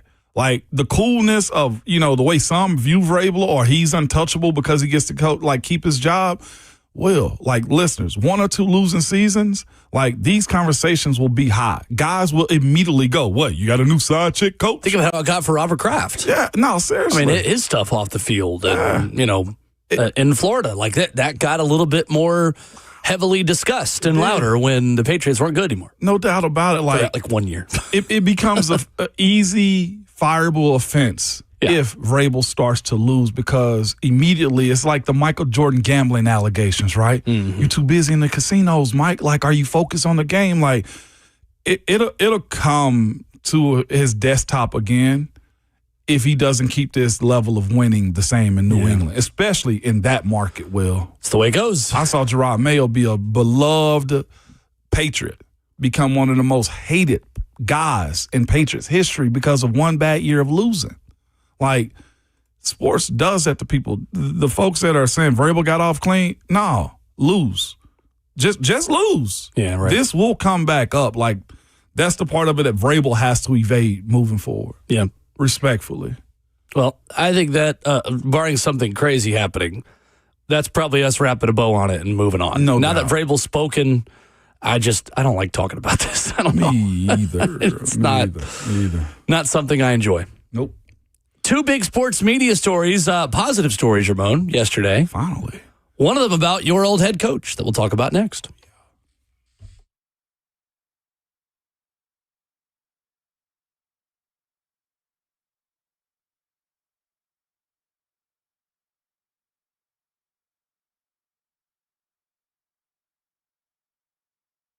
Are you looking for TRT that's flexible enough for your lifestyle, y'all? Well, go ahead and head over to Low T Center. It's the number one name in TRT. You can choose testosterone shots, pills, or whatever, and pay with your insurance or out of pocket. It's affordable is what I'm telling you, even if your treatment is shipped to your door. And now Low T Center is offering new peptides, new treatments, and so much more where you can boost your energy, libido, and confidence for results that you can actually feel. Synergex and Low T Center have provided testosterone replacement therapy and hormone replacement therapy tailored to your body, lifestyle, and your budget. When hormones are imbalanced, patients feel fatigued. They have a low drive. Their mood changes and body changes as well. Balancing your hormones means living a better, healthier life. And also, testosterone is just not for men. Ladies, it's important for you as well. It can help boost your energy, confidence, your drive, and so much more. And no, it will not turn you into a dude, okay? The doses for women are very careful, so you can go ahead and meet your own personal goals. Listen, you can go ahead and get a free testosterone test by simply heading over to fixmylowt.com. That's fixmylowt.com.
Tomorrow night, it all begins. Round 1 of the NFL Draft. You can hear it on Titans Radio, 6 o'clock. And as well on Friday. If you're heading to Nissan Stadium, come say hey. We'll be there. Myself, Ramon Foster, Taylor Zarzer, Amy Wells, Rhett Bryan, Joseph Bonato, pushing all of the right buttons. Live on Zone TV as well. Yeah. So if you are hanging out at the house, you're not making it out to the Nissan Stadium, throw us up on YouTube where you've got us now. And we will have all the breakdowns that you need for the pick. And any conversations that we have, Ramon, with the pick on Thursday night with Titans Radio, we promise you will also hear Friday morning here on the show. So looking forward to that. We'll be some of the first ones to talk with whoever it is. And if you listen to national draft experts, that answer is changing. Todd McShay with a new pick for the Titans as well that we'll get to coming up here in 10 minutes. Let's do it. Is this his final one? I believe it is. Peter Schrager, Todd McShay are in the source-off against maybe some local folks, and namely Easton Freeze, who put his neck out there and is saying it's not Sonny Styles at 4. So we'll dive into all that coming up here in 10 minutes. 2 big sports media stories yesterday, Ramon. Your former head coach for 11 years in the NFL is headed to NBC. Mike Tomlin going to be on Football Night in America with Maria Taylor, Jason Garrett, and Devin McCourty. Love that. He's going to crush it. He going to crush it. Going to absolutely crush it. Oh, my gosh. The football knowledge that he has, and he's not afraid, and he said it before, he's a football nerd to the core. His recall and just history behind the game and how he breaks it down, too, that broadcast got better. It really did. I think you guys really enjoy Mike T at that role. It's fascinating, though, because Coach Tomlin ended up following Tony Dungy to Tampa. Yeah. And now he's following and taking his job at NBC as well. Sure. Like-minded people, I guess, too. I got 2 concerns. Well, one, will he ever leave the desk now? I got a feeling he's probably making $17+ million doing this thing. Our guy Zach back in the control room is like, please, God, please. No. As a Jets fan. He left? Yeah. He proclaimed it earlier to us on break, didn't he, Hawk? He was just like, his dream is that Coach Tomlin does this for 1 year. With Arch Manning. He loves as the head coach of the Jets. He said Arch Manning would be one of the top picks this year. Oh, yeah, for sure. Easy projection. Definitely. Yeah, Definitely. Just off of projection. And the way he played the second half of the season, 100%. Yeah. Arch Manning's a top 5 pick. He did the opposite of what Ty Simpson did. Is Arch Manning the number 2 pick if he's out there right now? Oh, probably. Yeah, he'd probably go especially 1. with the Jets being at number 2. I think Woody Johnson would see 16 gangrene Manning jerseys just to sell. And you can't tell me that doesn't at least factor in to the Arch Manning discussion in the draft. Let's how big of a quick. brand that he is. You peel this layer back. So who's not better quarterback right now, but better projection? Would it be Mendoza versus Arch? Like who? Mendoza. I think Arch would. Really? I do. Oh, I don't agree with that. Still young. Got the Manning last That's name. the problem. He's still young. That's true. Mendoza's played a lot of football. I think they would slow roll. You're right. He's a very accurate downfield passer, won the national title. Yep. I mean, I read a Bruce Feldman piece of, again, anonymous people talking, saying that Mendoza's a better prospect now than Cam was last year. Oh, wow. Don't say that too loud. Somebody's going to criticize you in the YouTube chat right now. And you ain't even say that. No, I did not. That's not my opinion. Will did not say that. But my point of it is I think so many people are just going to be enamored by Arch that even if he doesn't perform at the highest level, they're still going to say, I can fix this. I can work with this. He's a Manning. Yeah. You know, like Archie's 2 for 2 at this point. That's true. Very true. Some more genes in the mix now with grandson. Yeah, no versus doubt son. about it. But yeah, no, fair. But Cooper was supposed to be the best athlete, though. Which sitting NFL head coach should make the best television analyst? Now that Mike Tomlin is a television analyst. Easily. Sean McVay. Oh, he would be good. That was not the guy in my head, but he would be good. Sean McVay. I was thinking Jim Harbaugh. Oh, Jim would be good. He'd be just weird enough to say something a little unhinged. Yeah. I think it'd be fantastic. A guy that can create a different light for himself, I think Vrabel would crush it. I do. Well, if he actually said yes. Let's unwrap that bow a little bit. I think Vrabel's been a little too involved with media to get totally 2 feet in the water. I did not. You didn't say that. I did. I just I went back there. All right, You now we're did. done. I view him like a TV version of Gruden, almost like if he said yes to it, then you know you're going to get a different version of him. Is the way I look at it. Trying to look down just like the list of teams of who we know would be a good television person. I actually think Kevin Stefanski would be pretty good from what I've heard. He's a fun guy to talk to. Yeah. Aditi loves his banter, apparently. And he's been on, pardon my take, Barstool Sports Podcast. He's a very good interview there. I'm trying to see. I mean, I don't think Robert Saleh would be bad. Yeah, he would be good. TV guy. Obviously, he just got here. We're in no way trying to run him off. Andy Reid would be great. Kevin O'Connell. I push back on You don't think Andy Reid would be great? offensive lineman, he'd be boring. And then he's old. You're an offensive lineman. You're not bored. You're not bored. What are you talking about? But like, I look at Andy. Andy's just trying to do the job and go home and get a burger. Like, that's all he's trying to do at these points. Tell you like, who was great on the Super Bowl coverage this past year was Kyle Shanahan. He was that's outstanding. Yeah. Leading up to the Super Bowl. And obviously, he'd gone up against all those teams. Those offensive guys that just have outstanding ball knowledge, they could just talk to you for days. Defensive guys not have ball knowledge? No, they don't. Oh, okay. No, just kidding. Wow. We're an offensive show, right? Dang. Ramon?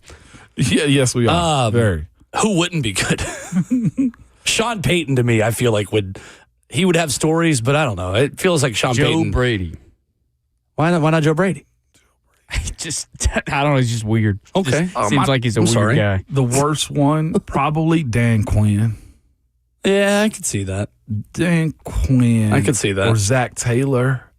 I just don't know. I don't think Zach Taylor would be bad. You think Zach would be those young QB guru guys are all pretty good at it, I feel like. Yeah. Okay. What you think about your guy, Kellen Moore? I think you say my guy because he looks like me. I mean, I'm just saying. Twin. As the kids say, twin. Yeah, it's the same kind of thing. Young quarterback coach. Yeah. I'd like to see Liam good. Cohen. That would be fun. Now, That'd be kind of fun. He is the Terry Bradshaw wild card. I'm just laughing at the text we just got. I know. This guy has something. I don't know if this person wants me to say that they said this or not. Seriously wrong. You can let me know if you're willing one of your to sources. put your name on this, but I got a text saying Vrabel should host Love Island. See, we said we wrapped them Yes. both. I'm not doing it. I ain't indulging. A hot new bombshell has entered the villa. I'm done with this. That you should have glass breaking music on. By God, that's Mike Vrabel's music. I'm done with y'all. I'm always done with y'all. Y'all are the worst. What if they hosted Love Desert in Sedona? I'm trying to go visit that place. Leave Ambiente out of this, okay? Ambiente Sedona. I was on that place years before. Months before anybody else played around with their. Don't blow my spot up, Vrabes. Like, seriously. All right, he says he doesn't care. Stephen Godfrey was the one who texted us. Thank you, Godfrey, for bringing us back off the rail. You used to be a whole lot better than this. Oh, my goodness. Oh, my gosh. Anyway. He said, source me. Anyway, you excited for Source Me is great. You excited for Sports Jeopardy with Joe Buck on ESPN Plus? I will be locked in on that. We doing that? As that's the other sports media news yesterday. Sports Jeopardy, hosted by Joe Buck, coming soon to ESPN Plus. I'm watching this. I mess with Joe Buck. Absolutely. As a 6-time Knoxville sports trivia champion, including last Thursday on my bachelor party. This is I love sports trivia. Yeah, I'm into that. I love Joe Buck. Is this a part of Jeopardy or just different? No, it's different. Oh, okay. I am a big Joe Buck fan. We always redo these Big sports. Joe Buck fan. Like themes, shows, like this got to stick. I don't just love Joe Buck because he said, high fly ball to left and goodbye. Soler with a monster blast and the Braves take the lead. Not the only reason why I love Joe Buck, but I do love Joe Buck. Joe Buck over here. I couldn't tell. This is why we chop. We've got tickets to Nashville SC and Charlotte FC for Star Wars night coming up here. Actually, no, we don't. I lied. We have tickets for Nashville SC hosting DC United Saturday, May 9th. Coming up here in just a few minutes. Stay tuned for that. And Jeremy Fowler with a bold claim about this offensive line class that I'm curious if Ramon agrees with after this.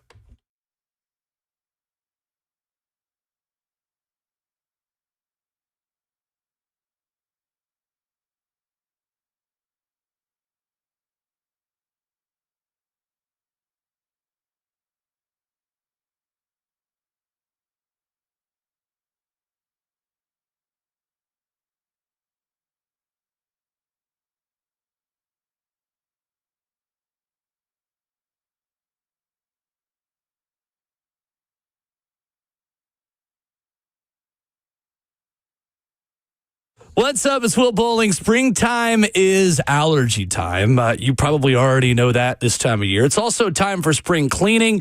It's time to get Zero Res out to the house. Did you know that your carpet is the number one air filter inside your home? It filters out those airborne particulates, the pollen, the bacteria, you name it. And the most important thing to understand about carpet, it filters out the bad stuff, but you got to keep that filter clean. Zero Res offers you a smarter, lasting clean because the science behind ZR water means there's no soap residue.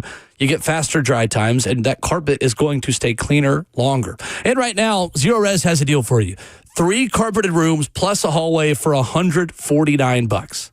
3 carpeted rooms and a hallway, $149. That is a great deal from Zero Res, who gives you great service as well. Over 4,800 great Google reviews from Zero Res. Check out those. You'll be convinced. Book online at ZeroResNashville.com or call them 615-535-9376. That's 615-535-9376. Zero Res. Spell it backwards or forwards. It's the right way to clean. And don't forget to ask about their air duct cleaning.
8:05, good morning, live from the Circus Sports, the Mid-Kentucky Downs studio. I'm Justin Hawkins. The NFL draft just one day away. The Titans hold the 4th overall pick. Tomorrow night, Titans Radio's draft coverage for round 1 starts right here on 104.5 The Zone at 6 p.m. NBA playoffs last night. The 76ers beat the Celtics 111-97, tying the series up at 1 game apiece. Defensive Player of the Year Victor Wembanyama left the game early yesterday for the Spurs after suffering a concussion. The Spurs went on to lose to the Trailblazers 106-103. Their series is now tied up at 1. Then in the late game, LeBron James continues his scoring streak. 28 points as the Lakers beat the Rockets 101-94, and they take a 2-0 series lead. Their series will now head to Houston. NHL playoffs last night, a second overtime game in the series between the Lightning and Canadiens. The Lightning prevailed this time 3-2 to even the series up at 1 game apiece. Then the Boston Bruins beat the Sabres 4-2, tying their series up at 1. The Utah Mammoth got their first playoff win as they beat the Golden Knights 3-2 and tie the series up at 1. And then in the late game, the Avalanche take down the Kings in overtime 2-1, taking a 2-0 series lead as their series will head to Los Angeles. For all your foundation repair and waterproofing needs, you got to go to USSTN.com. Breaking news at once on your home for the Titans and Vols. This is 104.5 The Zone.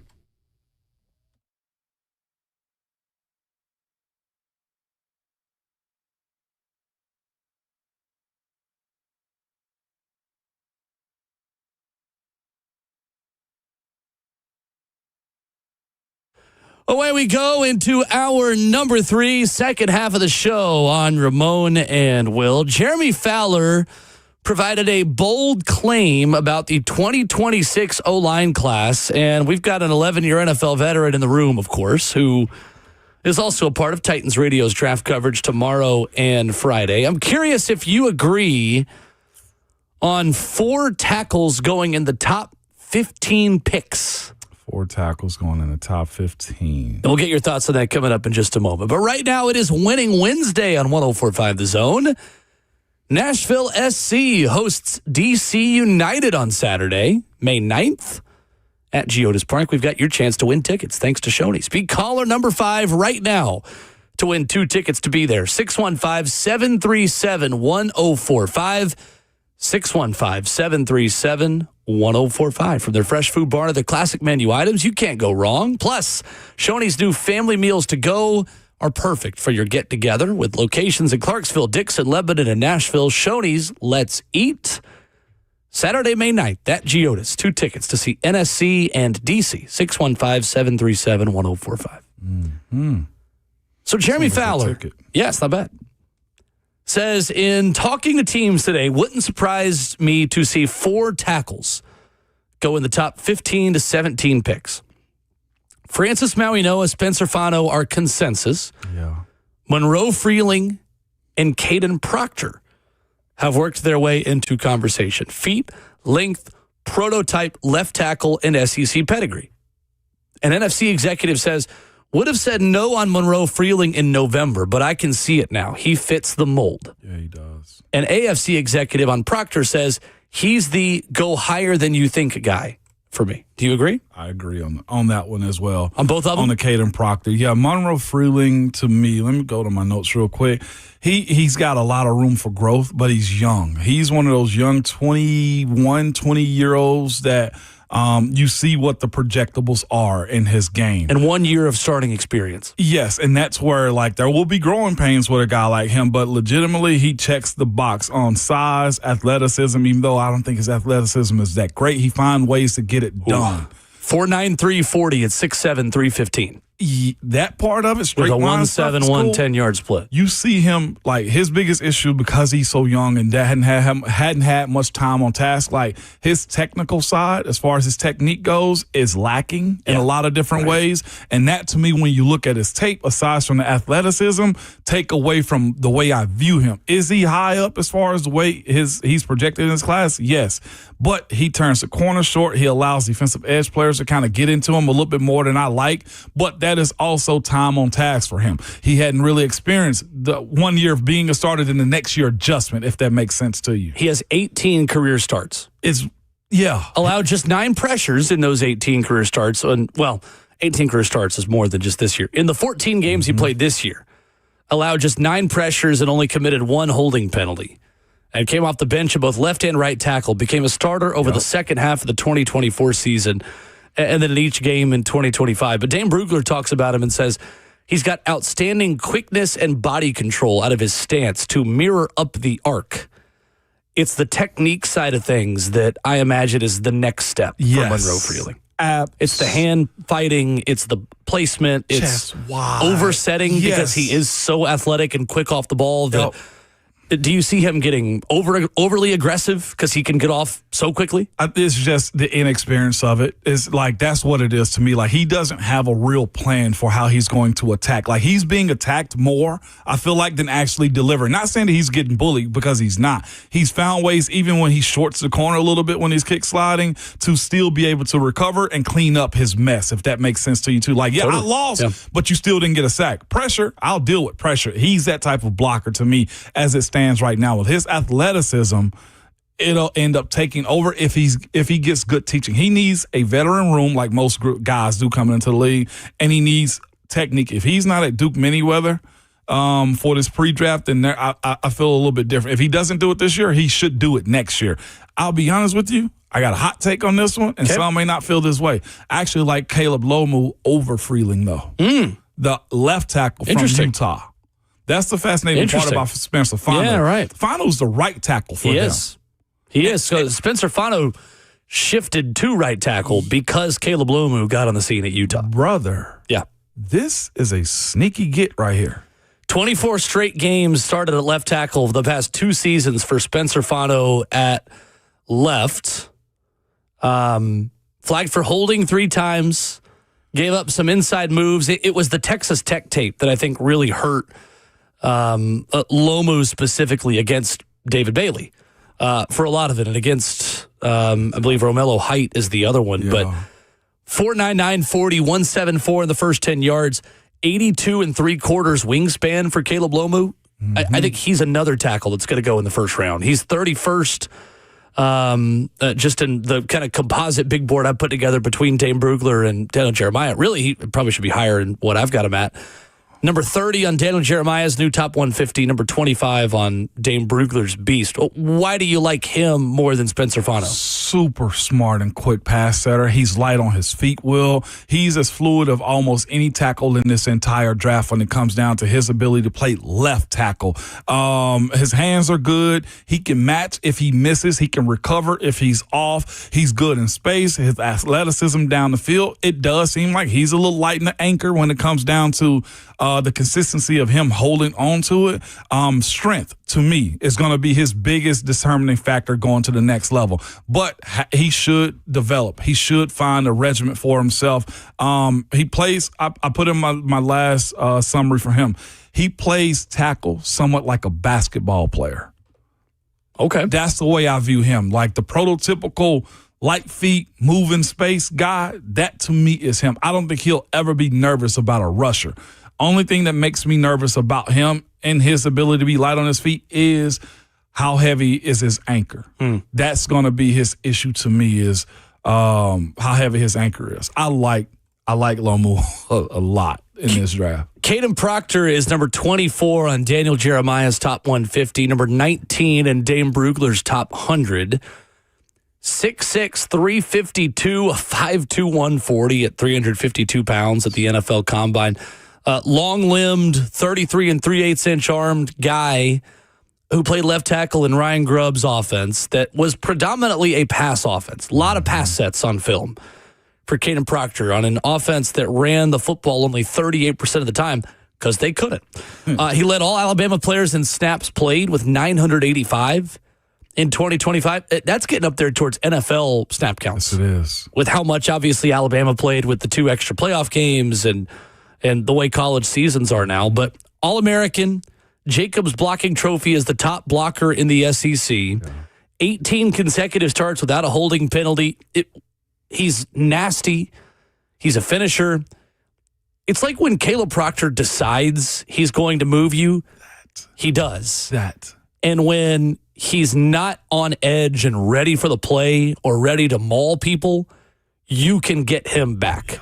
Like, when I watch Caleb Proctor, and I'm curious if you feel the same way, the top 90% of his plays might be the best in this entire draft class. Preach. But he's got more plays in the bottom 10% than what most of this class should have, of players where you're just like, what are you doing? Yeah. What are you thinking? Yes, that's him. And it's like you said, is his level of, to me, it tells me he's got to learn how to be an all-the-time guy. Right. And that's risky. That is risky. For a first-round pick. It is, because those dudes that just turn it on when they need to, that 10% that you speak of, like what happens if it continues to snowball downhill? Because that's what the league is going to be about. Like, that is the biggest adjustment for any of these players coming into the NFL. I don't want to make it seem like it's the impossible job, but dang it, it is the impossible job almost, because everything that you do and want to do is scrutinized, is under a microscope, and then, well, guess what? I'm attacking that every single week until you clean it up. And that's where his 10% needs to be as minimal as he possibly can make it, because he'll find himself on the ground getting abused, getting pushed around, because as somebody that's lived that life, the guy next week that you got to face is trying to capitalize on the exact same thing. The FSU game was rough. It was hard. Really rough. Really rough. He was on the ground a lot. Well, I ain't gonna say a lot, more than he should have been for somebody his side of his athleticism. He is the type of player that you put him in the right locker room, in the right O-line room, with the right teammates to make sure that he's hitting the right weight. Yeah. And that he has the right mentors, not for off-field stuff. I don't think there's any major concern on that.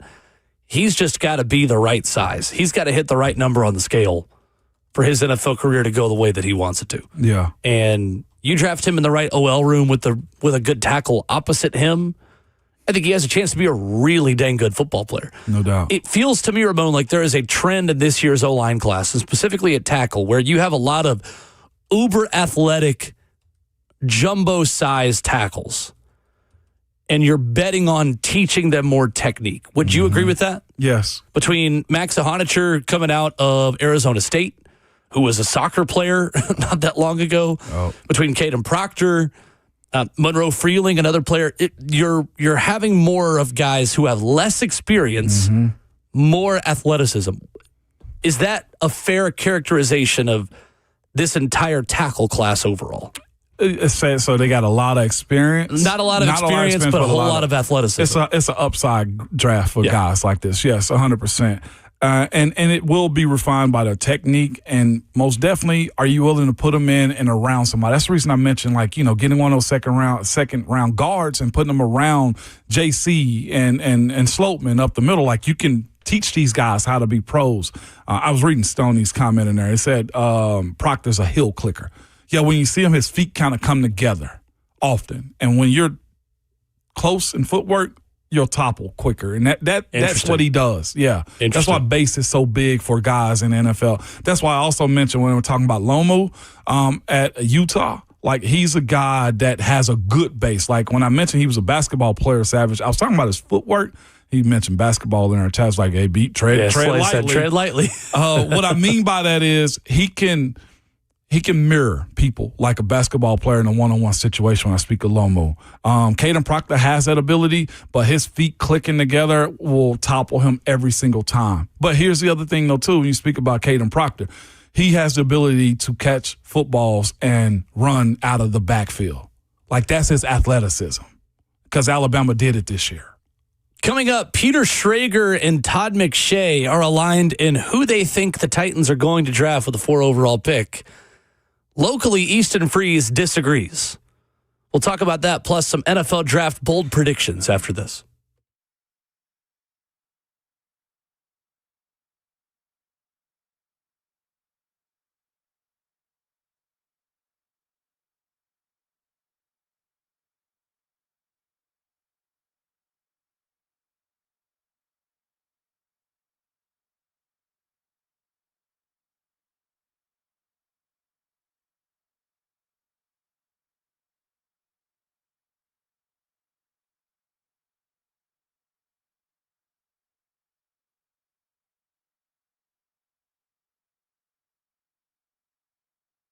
If you're buying or selling in the Nashville real estate market, you might have had your anxiety just go up when I said real estate, buying or selling. It's a challenging process.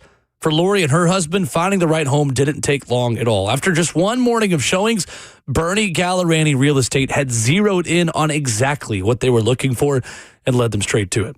Will Bowling here for my good friend Bernie Gallerani. When it came time to negotiate on their new build, Bernie's team went to work securing upgrades that simply wouldn't have happened without that level of skill and dedication. Throughout the entire process, Lori felt supported. Questions were answered promptly. Communication was clear, and the team was there whenever they were needed. For Lori, it was the kind of experience you don't forget.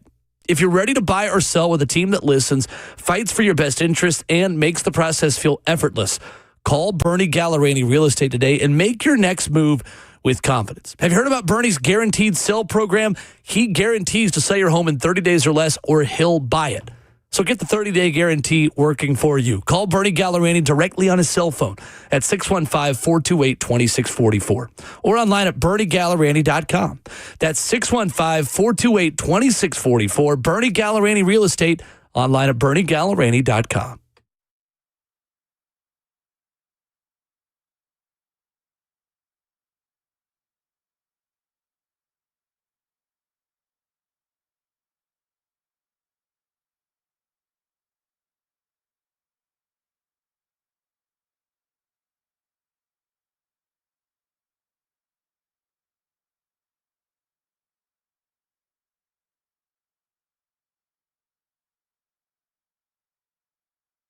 Credit card interest rates are now over 29%, and most people are only making the minimum payments, so they're getting nowhere. Hey, it's Will Bowling. Here's what many homeowners don't realize. Using the equity in your home, you can easily access hundreds of thousands in cash. With Loan Pronto's Rapid Equity Loan, you can pay off your credit cards, your existing HELOC, your car loans, or get money for that home improvement project. One client just got $100,000 approved and saved over $1,500 a month. Here's the best part. With Loan Pronto, you can do it all from your phone. Zero out of pocket, no hard credit pull up front, no appraisal, no long drawn out bank process, and no touching your first mortgage. Rates are at near 3-year lows, so act now. Go to loanpronto.com. See how much you can get in about 60 seconds. That's Loan Pronto, 2,800 5-star Google reviews. Call 615-499-5780 or visit loanpronto.com. 615-499-5780 online at loanpronto.com. Equal housing lender, NMLS 1661781, NMLSconsumeraccess.org.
Hour 3 continues on Ramon and Will. He is Ramon Foster. I'm Will Bowling. At Ramon Foster, at Will_Bowling, and at Ramon and Will, where you follow us on Twitter.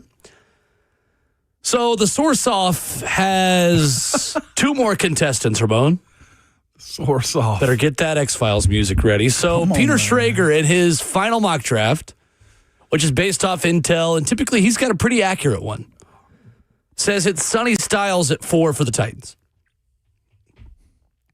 It would be hard for the Titans to not take Arvell Reese if he's still available, which in this case he would be. With the Cardinals taking Jeremiah Love, Arvell Reese being on the board, but he says, nope, it's Styles. Says Saleh wants his Fred Warner. Dan Graziano has intel this morning, saying, I have been told the Titans would also like to trade down, similarly to the Cardinals, saying that it's Love at 3 to the Cardinals if they don't trade down.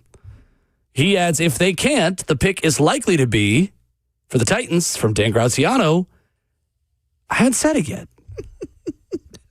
False start, producer.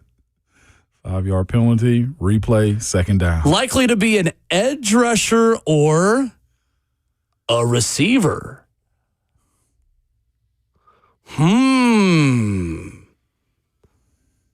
So if Bailey is still on the board at 4, he'd be a strong candidate to go to Tennessee, Dan Graziano says.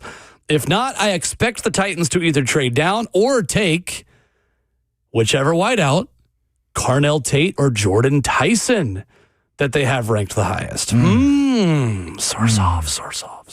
Love a good source off. Todd McShay also now has Sonny Styles at 4 to the Titans, despite saying yesterday that he thinks if Love is there, it would be Love. Okay, Easton, fight back. Todd McShay says, for Tennessee, there are Love backers in the building, but I'm getting indications that this pick will be defense. David Bailey or Arvell Reese will be in play if available, but Styles is considered by Saleh as a Fred Warner type. God, if I hear the Fred Warner comp one more time. I almost hate it now. What I know. Meanwhile, Easton Freeze yesterday sticks his neck out at itisesports.com and says, I do not think Sonny Styles is a serious consideration at the 4th pick. He says the Titans like Styles a lot. It's a simple numbers game at the top. At least one of Reese, Bailey, and Love must be on the board for the Titans at 4. Easton says, I feel very strongly that they wouldn't pass on one of those players for the off-ball linebacker Styles. There you go. What and who do you believe, Will Lee? It's a source off. These are the things that it's crazy because the only reason like I look at Easton's local. Easton's probably got somebody or somebodies inside of the Titans camp that is feeding some type of information to him. Now, the question that you have to ask on all of these guys is who's being used as a pawn and who's being given real tangible information. Like, everybody but Easton seemed to have chosen Sonny Styles so far. And I'm looking at Easton and be like, Easton, you're going to really slam dunk on these folks at about 9 o'clock on tomorrow night. You know what I'm saying? And Easton will join us at 9:20 on the show tomorrow. Yeah, beautiful. It's just a whole lot of just moving of parts right now. And Sonny Styles seems to be the national leader in this conversation. But locally, I think a good bit of people tend to lean on what Easton has to say because the credit of being in the hometown, you know, and how close this situation is. Easton's been killing it so far, so it wouldn't shock me if he's got a close source on this one. What can I say this too? It seems to me that Peter Schrager and Saleh might have a close relationship, just reading the tea leaves. Peter Schrager, who also had Mike Borgonzi on his podcast a month ago. Hit the music, Hawk.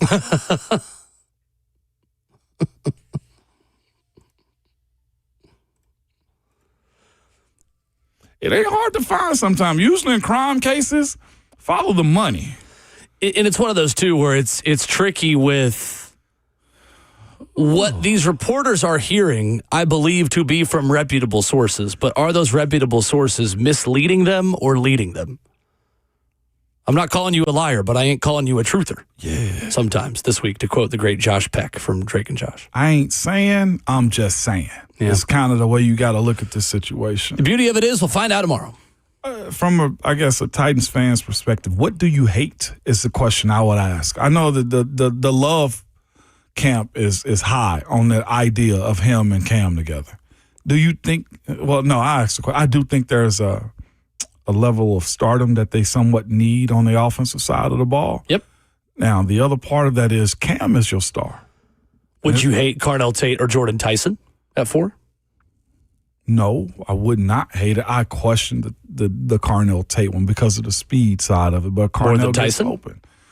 Hawk brought it up yesterday too. Like, I will say, like, the Jordan Tyson side of his injuries have been contact injuries as well. Like, getting hit outside of the hamstring. Outside of the hamstring was the other one. Yep. Jackson Smith and Jigba had hamstring issues as well. Like, different training, less stress, whatever the case may be, might help with that. And the fact that you're now officially been in the NFL could change a lot of that too. I don't know why Carnell Tate doesn't hit the spot for me. I like the speed, size of Jordan Tyson more than I do Tate, but Tate by most is the number one wide receiver in this class. Like, how true is that? Corey Davis sure was as well. Carnell Tate has the higher floor. Jordan Tyson has the higher ceiling. Yeah, as it stands right now. Yep. I agree with you. Jordan Tyson, if he hits the high end of his evaluation, is a wide receiver 1 in this league, potentially. Yeah. In my opinion, Carnell Tate at the high end of his evaluation is a really good 2. I mean, he's Calvin Ridley. Yeah, he is. In a lot of ways. Yeah, he is. And Calvin Ridley made over $20 million a year as a wide receiver 1 for the Titans. It's not to say that Carnell Tate can't be a wide receiver 1. It's that in a perfect world on a competitive team with a good offense, Carnell Tate at his best is a really good secondary option. And at Ohio State, he was a really good secondary option behind the guy that would maybe be the number 2 pick of the draft if he was there this year, in Jeremiah Smith. No doubt. I'm not mad at the pick. I just think there's a level of talent above Carnell Tate at that point. I agree. Yeah. I agree. And the other part, too, like, you got to want to win. You got to want to win this draft. The first time for Robert Saleh as well. Like, it don't matter, especially if he knows he got the security of Miss Amy and Chad Brinker and Mike Bergonzi, that you're going to get time. That's the only other thing that I question about, like, how realistic are they about turning this team around? Because Carnell Tate could be a crucial pillar for this team moving forward, too, if they think he's the best fit for this offense. Like, you got your primary and secondary guy, and you got a guy that, respectfully, I say this to Carnell Tate, that next year's draft class, if they perceive it to be as good as you can draft over him for number 1. He may be wide receiver 5 next year if he comes out in next year's draft. You know what I'm saying? Carnell Tate behind Jeremiah Smith, Cam Coleman, Mike Matthews. I heard somebody at the draft tell me he thinks Mike Matthews might be wide receiver 2 next year, which surprised me a little bit, but it was catch the ball. A draft person that is very smart about these things. Like, wow, oh, okay, interesting. Again, it sets you up to to draft over Carnell Tate for next year's draft if you're going wide receiver. Because it does. It lines up that you can get. It does. Calvin will probably be gone. You still have Wandale. And if you can get a premium wide receiver 1 in next year's draft, I mean, I'm making sense of it for myself. Titans fans are probably like, man, screw you, Ramon. We won't. No, I think it's fair. And I think it's, again, another reason why a trade offer that includes a 2027 first-round pick is a very strong interest. No doubt. That is where the Titans need to listen if somebody is offering a 2027 first. Because, again, you have strong convictions about any player in that draft. You now have the ability to go get them. More so when you have 2 picks to show up to the table with versus 1. Mike Herndon put that out yesterday on Twitter, says, I know people have a tendency to hype up next year's draft, but ... He says, Arch Manning would be QB1 in this class. Jeremiah Smith would be wide receiver 1. Cam Coleman would be wide receiver 1. Colin Simmons would be edge 1. Leonard Moore would be corner 1. Jordan Seaton would be tackle 1. Trevor Gooseby would be tackle 1. The only argument I could really make against that is the Arch Manning one. That's it. Yeah. The rest of them, like, yeah, that's pretty fair. Kind of fits the bill a little bit. It's pretty fair. Colin Simmons at Texas, oh, my goodness. It's like a walk-in top 5 pick, and there's not much this year aside from major injury that's going to change that. Yeah. Do you have any bold predictions for round 1, Ramon? Bold predictions in round 1? I got a couple. No, other than Reuben Bain sliding out of 10. past 10. I think at this point, that's not even really that bold. Yeah, so like I don't have a bold because this class is so compacted together at the top, and then everybody's fine with everything else. Right. If that makes sense. Like, I think we're fine with every other selection in the top 100. I think Jordan Tyson's a top 10 pick. Bold prediction. I believe in the hype. I believe in the rise. I believe in his ceiling as a wide receiver one in a class that doesn't have a lot of them. Personally, I don't think that's even as hot as it once was anymore. I agree. Yeah. I agree. I mean, it is. We do this every year before the draft. It's kind of hard to come up with bold predictions for this draft because there's just so many good players and not a whole lot of great ones. I agree. That if you have strong convictions about Jordan Tyson at 10 with the New York Giants, that's a spot that makes a lot of sense. Mm-hmm. If you get a run of 5 or 6 teams who don't love the medical checks and have the fact that he had 2 separate hamstring injuries in one season, he may last all the way to 20, to the second time the Dallas Cowboys come back on the clock. That would surprise me, but Jordan Tyson's ability to go up and get it, to make explosive plays, as a 82% success rate against zone, a 70% success rate against man, like that's a strong skill set. Very strong. To be able to succeed against different types of coverages and have 20 touchdown catches since the start of the 2024 season. Like that part of that, I was actually misreading. That's Omar Cooper. Like Omar Cooper's another guy. Could be a top 15 pick, and I wouldn't be shocked. Not mad at 20 touchdown catches at the start of 2024 and good against man and zone. Tyson is the combat catcher. Yep. Go up and get it.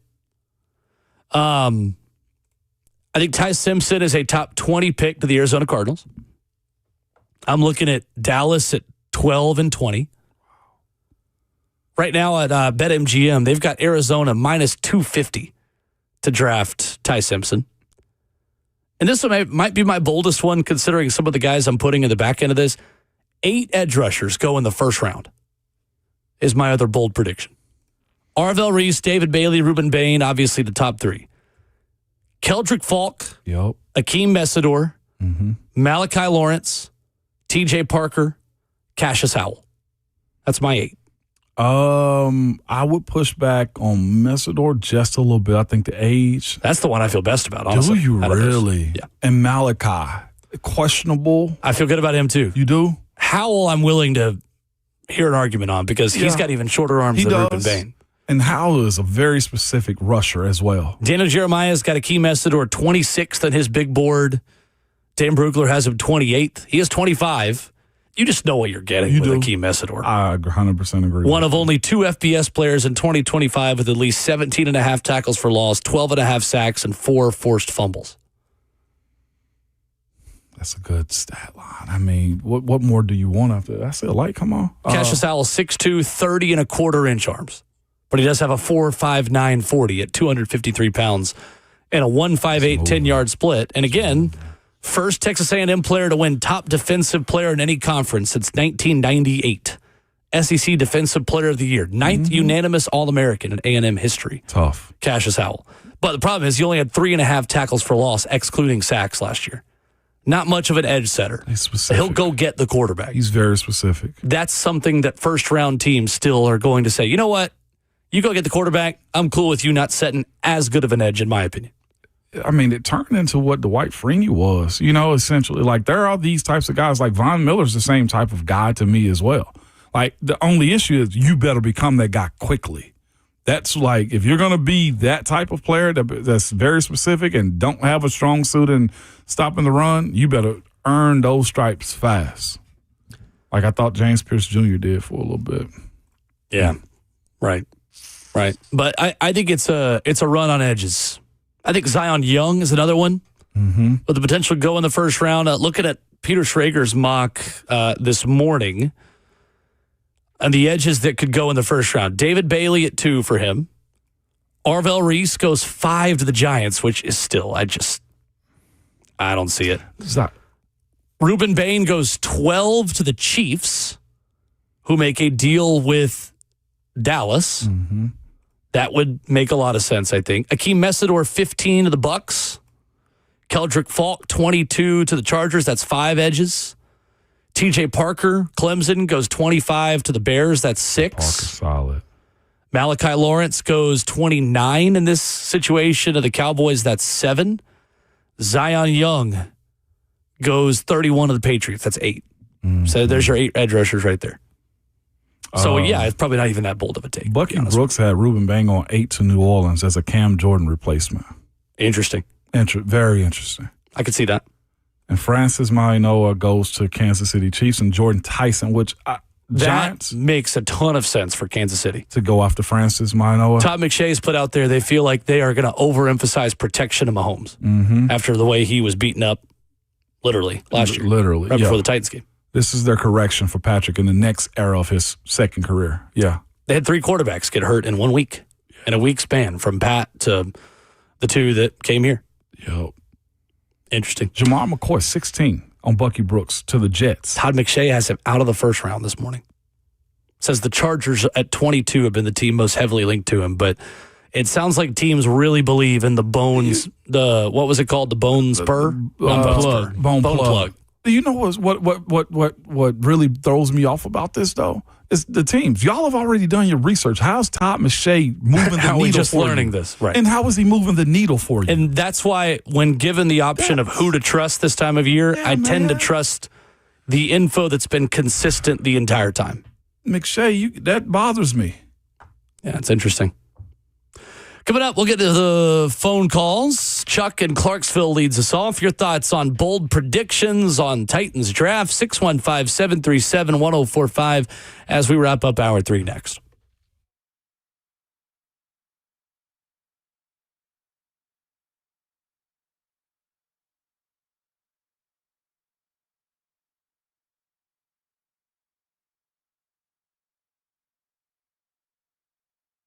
What's up? Will Bowling here from my friends at Brentwood Hearing Center. They're offered to you, get you off the sidelines and back in the game. Brentwood Hearing Center has a team of doctors of audiology committed to providing patients with the most recent hearing device technology. So if you're having difficulty hearing conversation when there's background noise, I'm talking to you.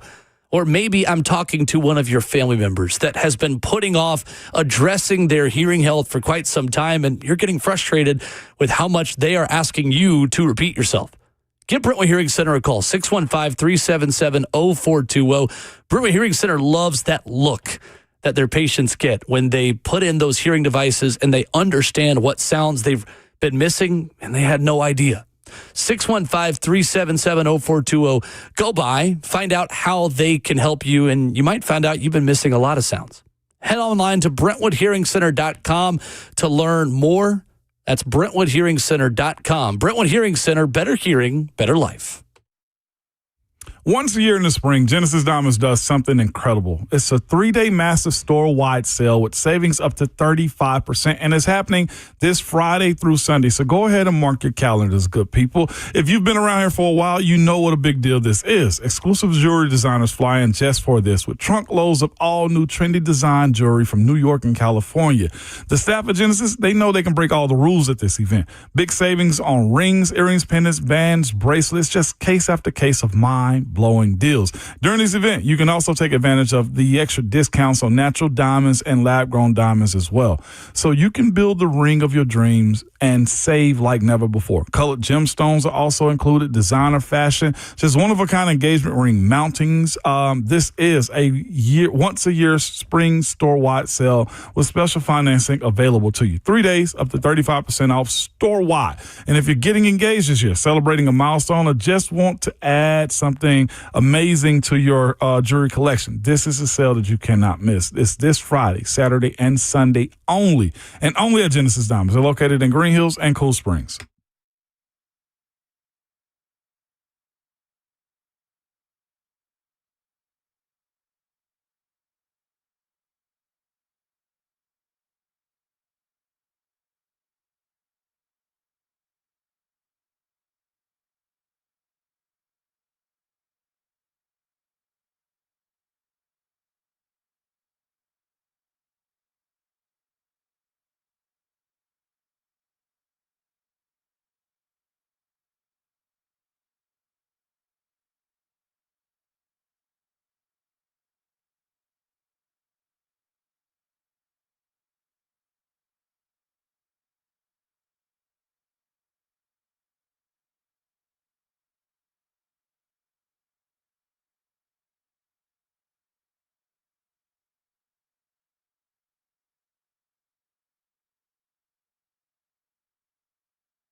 Wrapping up hour 3 on Ramon and Will. Rep Brian going to hang out with us here in hour number 4. Preview tomorrow night's coverage of the NFL Draft, courtesy of Titans Radio. Fridays as well. This always happens as soon as Robert Walsh gets here. Big Boss Bert just lures Ramon into just something in the parking lot or something. I don't know. They're just hanging out, just doing hood rat stuff with your friends. Here's Ramon. Hello.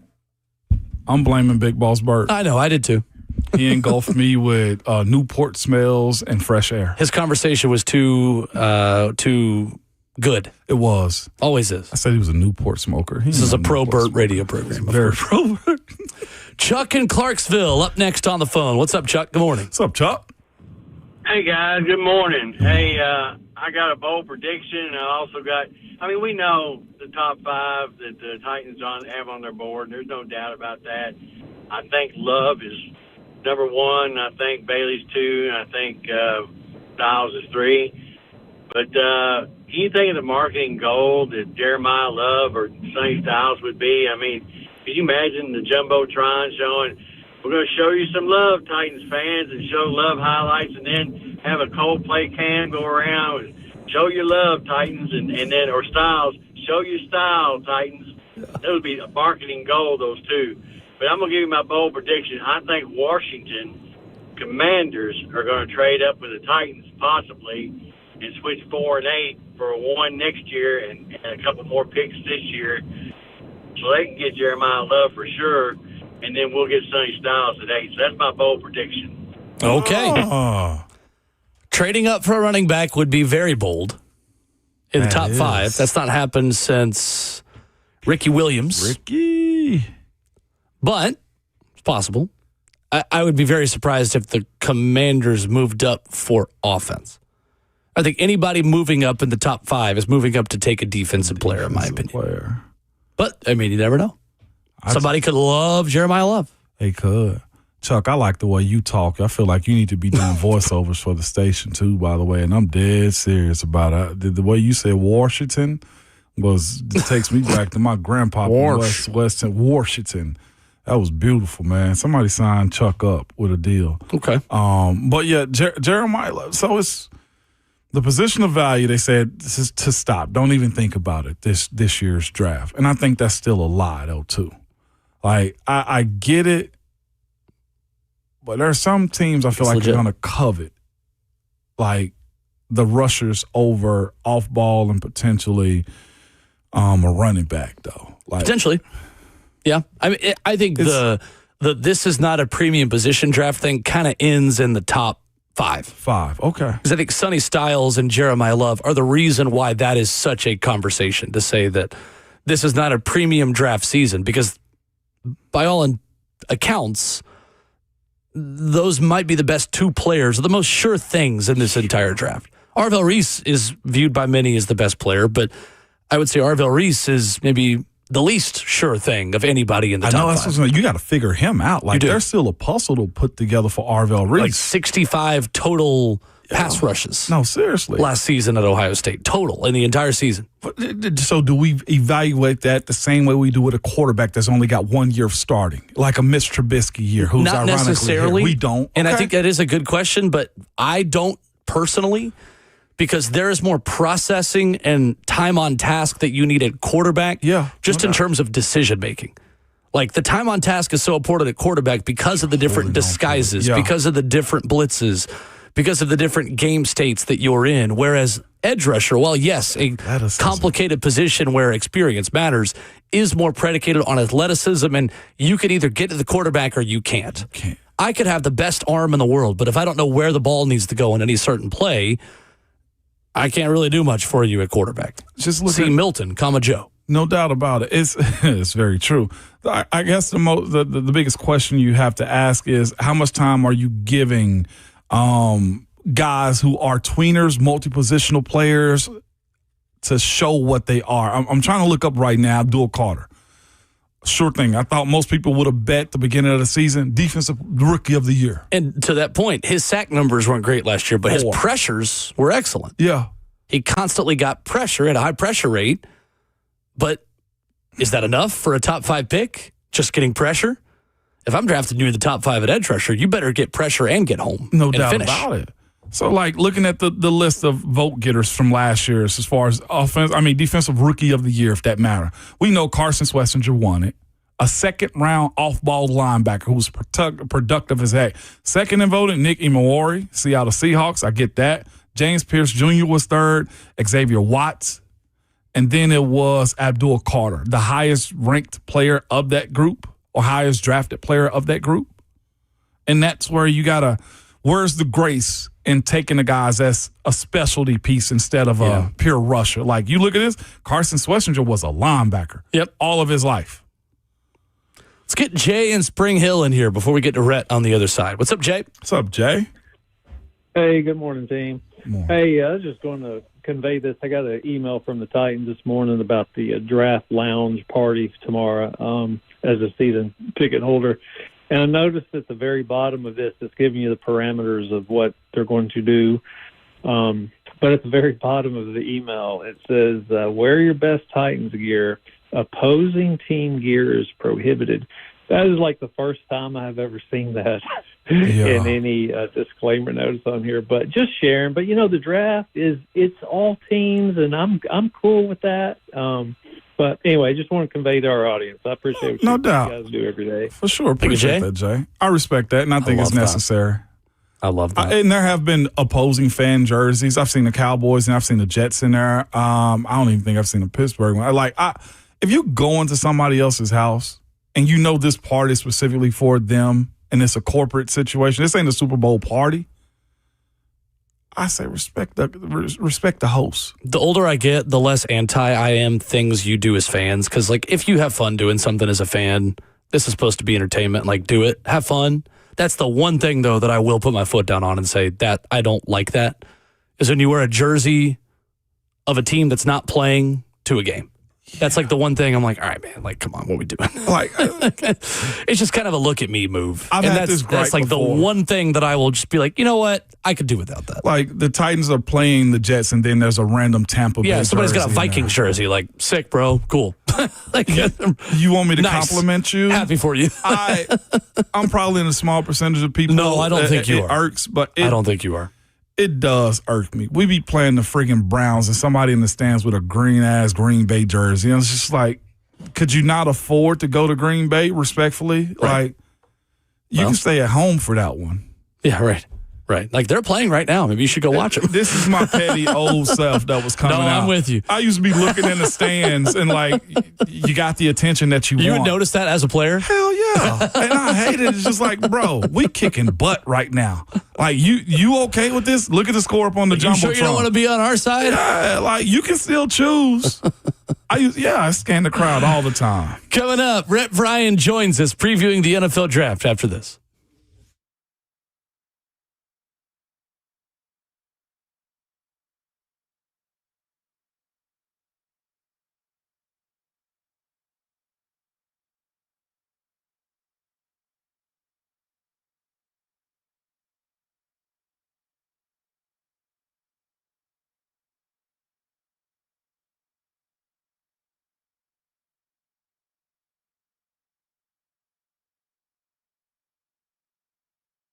Good people, it happens all the time, man. You can go buy a game day ticket or hotel room ready to have a good weekend, okay? And you check out, there's a bunch of add-ons and fees that totally change the price, man. The same thing happens at car dealerships. You go see a price online because you're doing your research and you can't wait to haggle and do your thing, okay? And then you go to the dealership to find out they've already added a bunch of accessories and service plans on it that got you up over $5,000 above where you want to buy the car for. Well, I'm here to tell you, that doesn't happen at Two Rivers Ford, man. At Two Rivers Ford, the price you see online is the price that you pay. Everything is transparent and upfront. No bait and switch, no funny business at all. Just honest pricing from a family-owned dealership. There's a reason Two Rivers Ford has been Middle Tennessee's award-winning Ford dealer for decades, over 4 decades to be exact, because they're local, they're honest, and real. Two Rivers Ford, the South's most trusted Ford dealer.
9:04, good morning, live from the Circus Sports at the Mid-Kentucky Downs studio. I'm Justin Hawkins. The NFL draft just one day away. The Titans hold the 4th overall pick in the first round. Titans Radio's draft coverage for round 1 will start right here on 104.5 The Zone tomorrow night at 6 o'clock. NBA playoffs last night. The 76ers take down the Celtics 111-97 to tie the series up at 1 game apiece. Defensive Player of the Year Victor Wembanyama left early for the Spurs after suffering a concussion. Then the Spurs went on to lose to the Trailblazers 106-103, and their series is tied up at 1. Then in the late game, LeBron James shined as he scored 28 points as the Lakers go on to beat the Rockets 101-94 and take a 2-0 series lead as their series will head to Houston. In the NHL playoffs last night, a second overtime game in the series between the Lightning and Canadiens, but the Lightning prevail in this one 3-2 to even the series up at 1. The Bruins then beat the Sabres 4-2, tying their series up at 1. The Utah Mammoth with their first playoff win as they beat the Golden Knights 3-2 and tie the series up at 1. And the Avalanche, they take down the Kings in the late game in overtime 2-1, taking a 2-0 series lead in that one as their series will now head to Los Angeles. For all your foundation repair and waterproofing needs, you got to go to USS10.com. Breaking news at once on your home for the Titans and Vols. This is 104.5 The Zone.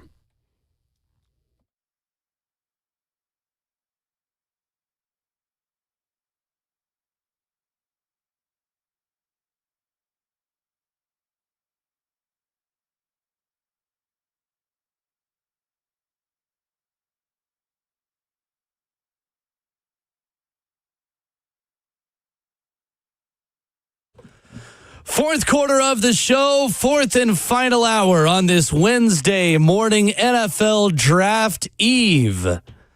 Ramon Foster, Will Bowling, Justin Hawkins, Zach Kroll, and Rhett Bryan in studio. Titans Radio draft coverage kicks off tomorrow at 6 o'clock from Nissan Stadium for one final time. Rhett, from the West Club. Both nights presented by the Tennessee Department of Transportation. Nobody trashes Tennessee. 6 to 9, both nights. And I'm ready to do some draft with you fellas. This will be good. This will be real good. Let me give some quick flowers. Zach Kroll last Friday did a very nice job keeping things in between the ditches. And he was white knuckling at a time or two, I think, but he did well. He did good. Oh. Boo. Why are you booing? This rookie will not get any love publicly. Boo. Nah, okay. I kid. Zach was fine, Rhett. He was real good. Before we dive into Draft Eve topics and the season of lies at its peak, hearing your last segment about the jersey stuff, first of all, let me say this, and I'm serious when I say this because I've seen them all. I feel like the Pittsburgh Steelers fan base best represents. You see more jerseys than just about anywhere. Maybe Buffalo, but Green Bay, it is the best representation of the mix of current star. And then you might see a guy that's got an L.C. Greenwood, a Mel Blount, Frenchie Fuqua, any of those greats. Back Demarni Dawson, Franco Harris. Franco, all of those. Old school blend, you're right. Correct. Louis Lips. Louis Lips, that's exactly right. Yeah. Levon Kirkland. Right. You see all those jerseys. Cordell Stewart. Chris Fuamatu Ma'afala. Yes, sir. But anyway, let me say this, and I am 1,000,000% in agreement with you as another old head here. It's like, dude, you show up. And to our caller's point, in that last segment, it's a Tennessee Titans draft party, not a Minnesota Vikings draft party. That's right. But I feel like there's this huge disconnect with what I would call game etiquette on a game day. I'm going to Titans game Sunday. I believe I'll wear my Brett Favre Vikings jersey. You're not even wearing a Green Bay Brett Favre jersey. You're wearing a Vikings jersey or a Jets jersey of Favre. It's like, just go in street clothes. Don't, just because you have an NFL jersey doesn't mean that you wear any NFL jersey. Wear a throwback Titans, Oilers, whatever. Now, what if it's a jersey that the player used to play on the Jets and now is on the Titans, but you wear his Jets jersey or vice versa? No. Texas condition, El Paso. Big El Paso, okay? Take a left or right at Albuquerque is where you exactly. You know what I'm saying? Like, and drive off of Galveston Beach into the ocean. with them big old women and that dirty water. That dirty water in Galveston. That's Charles Barkley reference in Galveston, Texas. That dirty water. Water. I love how it's water. It is water. That's the one thing I'll stand on, though. It's like either come in a polo shirt, street clothes, whatever. And if you're going to be geared up with the right franchise. Come on, man. Well, and two, tomorrow, how many folks you think are more incentivized to head to the Titans draft party? Because new Titans gear will also be sold at the new Titans draft party. I bet you the old team store will be hopping tomorrow, too. I have made more trips there. Over the last you just burn. My mom used to say, you got money just burning a hole in your pocket. Burning a hole. That's right. But to your point about the jersey thing, and I know this is a pre-draft, but like you can go to Pittsburgh for that, or when the Titans host the draft again, or Nashville hosts the draft again. You can do it then all you want to, but it's very much that's like a collection of the me. 32. That's right. But it's to your point, it's very much look at me and all people do is turn their nose up at you. Like you're not winning. Like the public side of this thing when you wear a Rams jersey to a Titans versus Jets game. Maybe I'm naive in this scenario because it's not a game we're talking about. We're talking about a draft party. A game. But I think part of this is just straight up ignorance about wearing what you like. I'm just going to pull this out of my closet and wear it. It's a good excuse. Yeah. But I do remember. But there are those who are trying to play the mind games of like, you just look silly, man. Last year's draft coverage, there was a group of 4, if I'm not mistaken, like Cowboys fans that was parading around too, which is, by the way, another shout out to the quarterback, Cameron Ward. Cameron. How about that video at the stadium the other day in the construction workers? Throwing a touchdown pass to Jared Puffer. Jared Puffer officially caught the first touchdown in new Nissan Stadium. No one can ever take that away from Puff, and I will never let anyone PR take that Puff away from is the man. Let me say this. The construction worker says, I got to get a picture with you, man, even if I am a Pats fan. And he left him hanging. He left the construction worker hanging on like a snap or a handshake. He was very diplomatic about it. Cam. But I was like, that's my damn quarterback. That's what I'm talking about. Rhett, we are certainly in the smokescreen season and season of lies. If you missed it this morning, 7 a.m. Austin Price joins us. We also asked about the 2 Vols players, and 2 of them have had different red flags come out about them. And for Jermon McCoy, it is the bone plug that was mentioned by NFL Media's Tom Pelissero. In the knee, correct? Austin Price was on with us earlier. If you missed it, didn't seem to think that was a big concern. Brent Hubbs, I know, was on WNML in Knoxville yesterday, and he said, I don't know where that's coming from. Chris Brazzell, someone with quote-unquote off-field character concerns that have been brought up this week.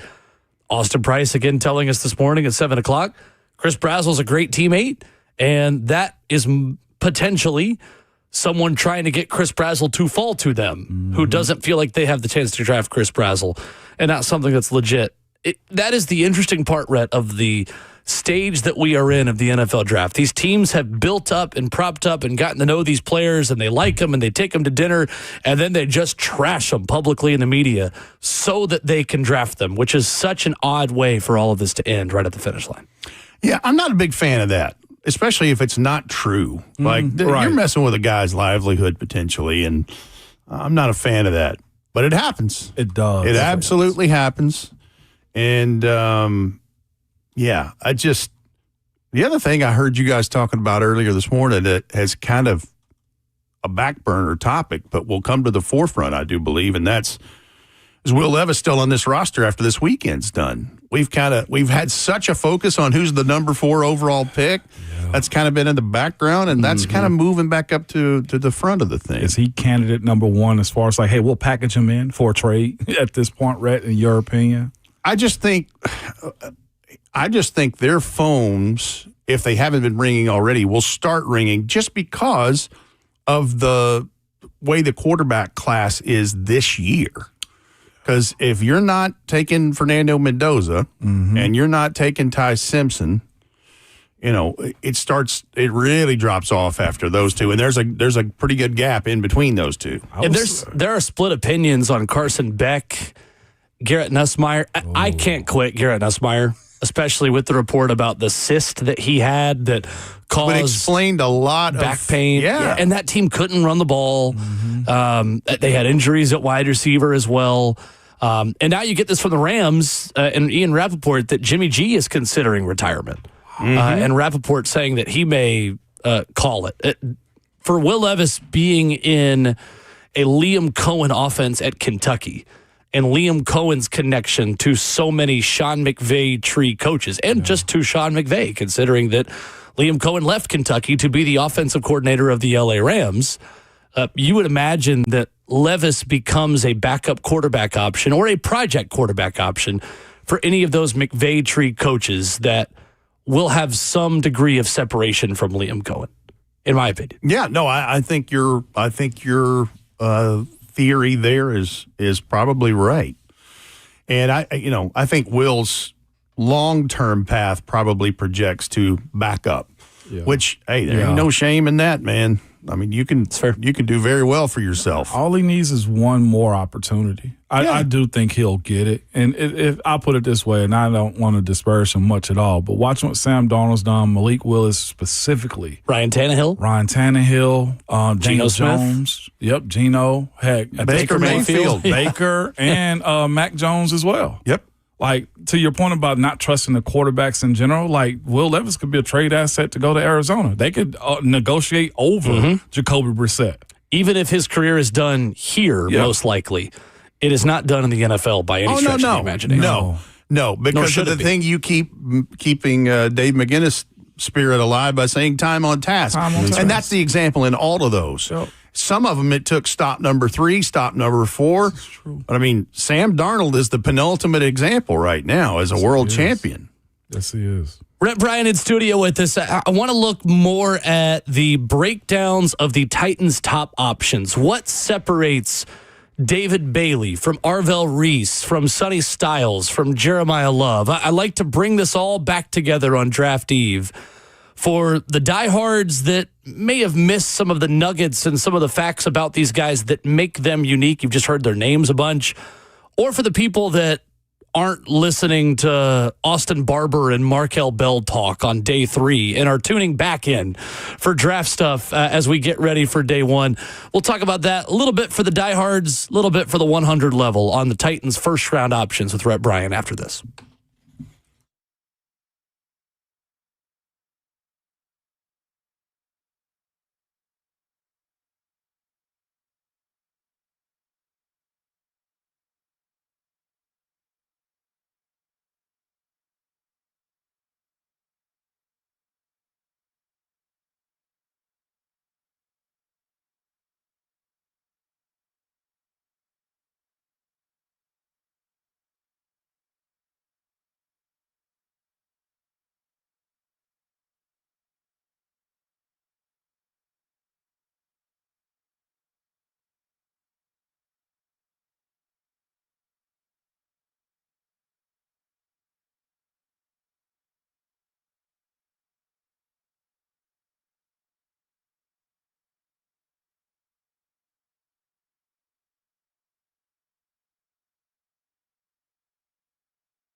Ramon Will on 104.5 The Zone. Hour number 4. Rhett Bryan in studio. Breaking down round 1, round 2, round 8. By the way, this line in this song, could it be the Arizona Cardinals standing on the corner in Winslow, Arizona, when such a fine sight they see? It's a running love, back, my Lord. In a flatbed Ford, slowing down to take a look at them. I wish you would come to Tennessee. Yes. Take it easy. Take it easy. Jeremiah. Take it easy. We'll harmonizing this morning, man. So that they do that on Pardon My Take on their fastest 2 minutes for standing on a corner, Jameis Winston, Tampa, Florida. Such a fine sight to see. It's so funny. Anyway, so the Titans are going to pick fourth overall. Nope, no, I'm good. Going. I can't do it the way they can. Eating dubs, my Lord. All right, so the Titans had the fourth pick. Fourth pick. Peter Schrager says Sonny Styles. Schrager. Todd McShay says Sonny Styles. Easton Freeze says Bailey or Reese, then Love. Easton Freeze. And Styles is not in consideration. And Dan Graziano says edge rusher or receiver would be the preference. Let's start with Sonny Styles, since that's become the popular pick. Rhett, for the folks who have just gotten lost in all of this and need a refresher, for those who are just tuning back into draft stuff because it's draft eve, what makes Sonny Styles worthy of the number 4 overall pick?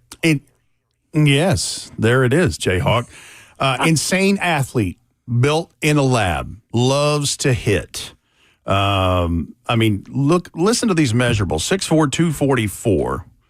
Huge hands, 10-inch hands, long arms, nearly 33, wing just under 81. At the combine, 4.46 in the 40, 1.56 in his first 10, 43.5-inch vert, 11.2 broad, 4.26 short shuttle. And listen, Lorenzo Styles Sr., his father, hats off to you, sir, because he's named after Sonny Corleone from The Godfather. Don Vito Corleone's eldest son, played by the late James Caan. The day of my... on the day of my daughter's wedding. 1,500 snaps over his last couple of seasons at Ohio State. Look at the film against Indiana, 12 tackles. The dudes, when you go look at Arvell Reese, which we're going to discover. Didn't he get his hand on a couple of balls in that game, too? Look, he's everywhere. When you go look at Arvell Reese, who do you see in the fray? Him. You see zero. You see him. Zero is there.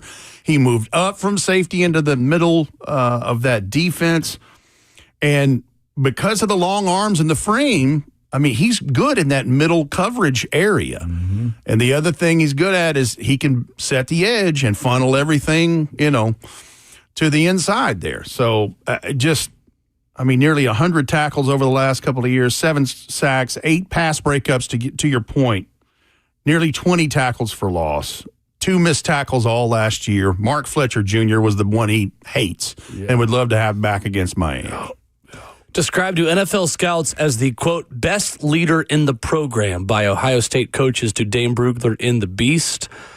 Over 182 tackles over his final 2 seasons combined. Can I just say this, too? Like, he is a sacker. I see Kyle in our UF&M Bank chat say he doesn't get sacks or interception. He does. He gets both. He gets both of them. And on top of this, we're talking about, can we remove the Fred Warner thing too? Because that's not fair to Sonny Styles. It ain't even fair. No. It's not. I lend them more towards Ryan Shazier, who we never got to see the rest of his career. Yes. We're talking about an avatar at 6'5". Okay, that has the ability to run a 4.4 rec, and not only just that, but the guy understands and loves and specifically plays his ball. The other thing that I've been high on too, when looking at Sonny Styles and Arvell Reese, I legitimately look at who's a defensive coordinator. Matt Patricia. I think Matt Patricia picked one. Said, we're going to keep you at linebacker because we can't have both of y'all up the middle.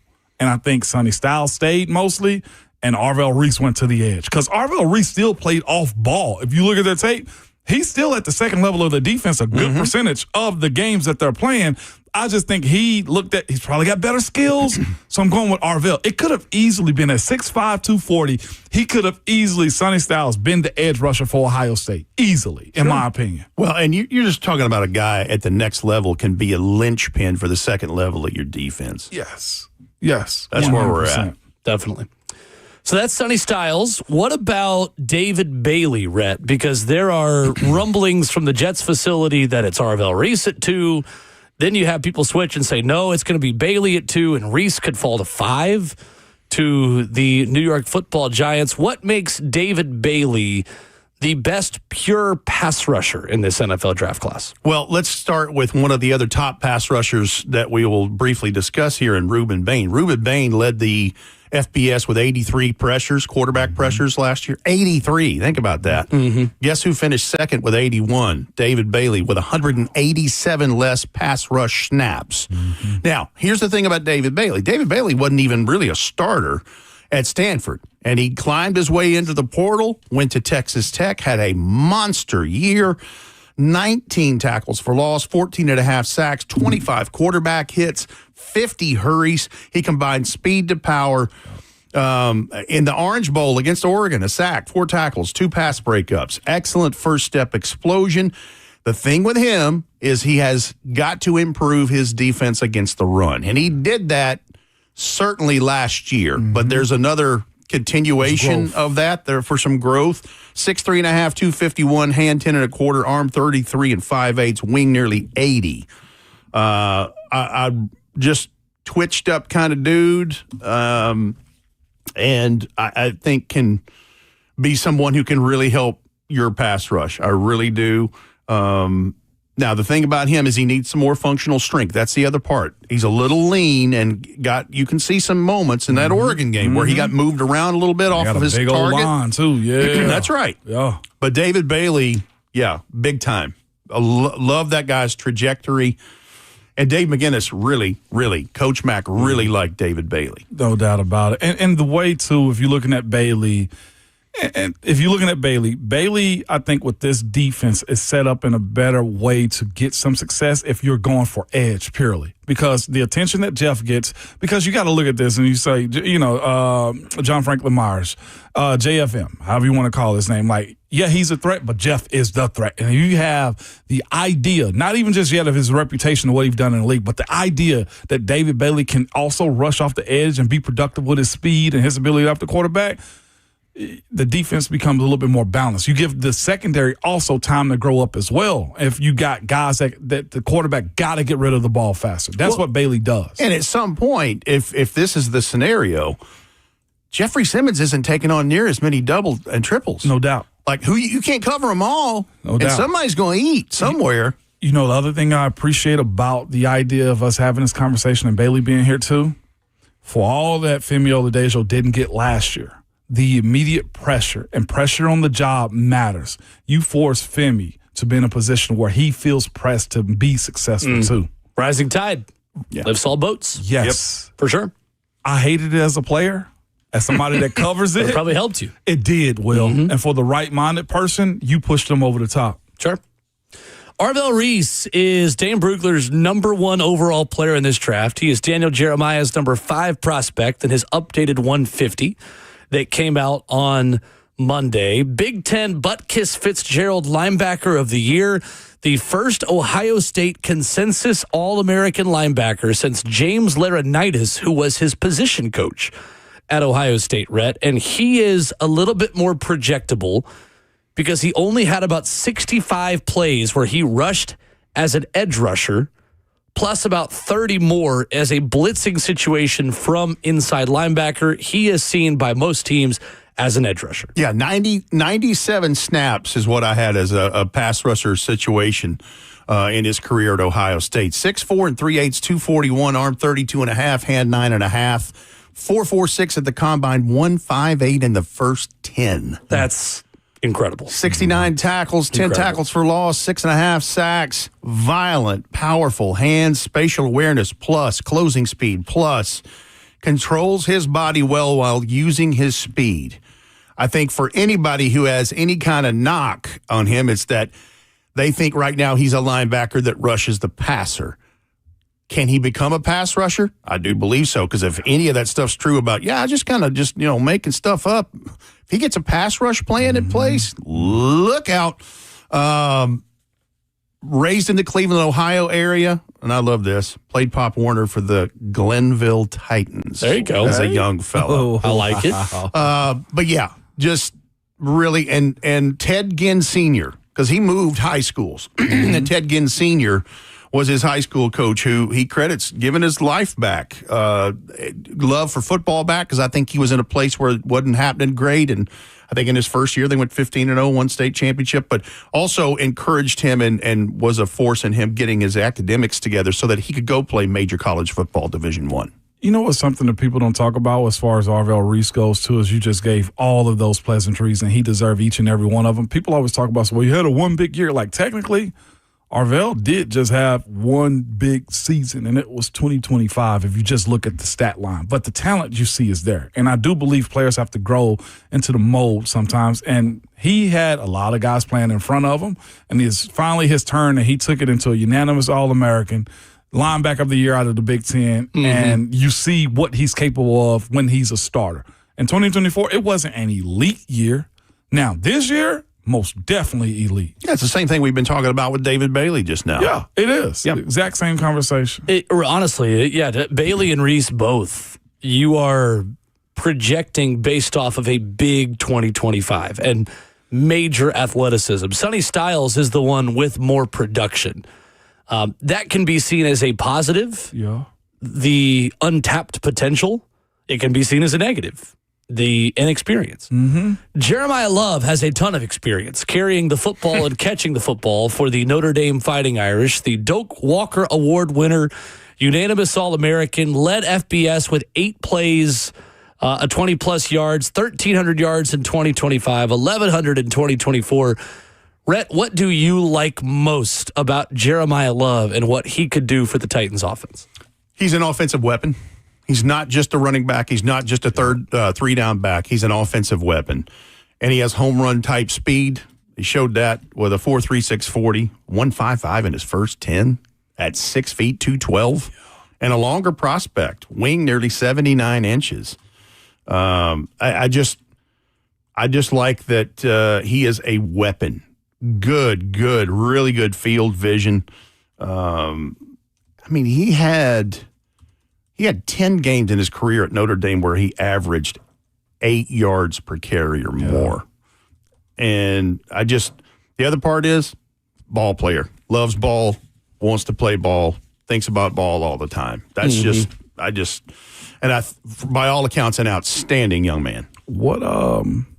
We've had fans ask us this. I'm not sure if I've asked you. What does Jeremiah Love do for Cam in your, and is it also the Titans fans are yearning for a guy like this because there's always been the running back. There's been a stable of them, yes. Always, right? Yeah. Well, the first thing that he does, in my opinion, and of course, this is still trying to figure out exactly who right guard is and shoring that stuff up because you don't want to be counterproductive with this. But the biggest thing he does immediately for Cam Ward is it takes the hero ball stuff away from Cam a notch or two. He does not have to play Superman 17 games and hopefully more every year. Right. Like, can be the best version of Cam. Yeah, he can Houdini some stuff when need be, but beautiful. It's not every, like, oh, God, we're behind the chains again, and I got to do this, and I got to do that. I think he helps you with that. That's the biggest area because we need as many weapons and an arsenal around Cam Ward as we can get so that he can be the best Cam Ward. Honestly, it goes back to what Cam's first ever completion was in Denver.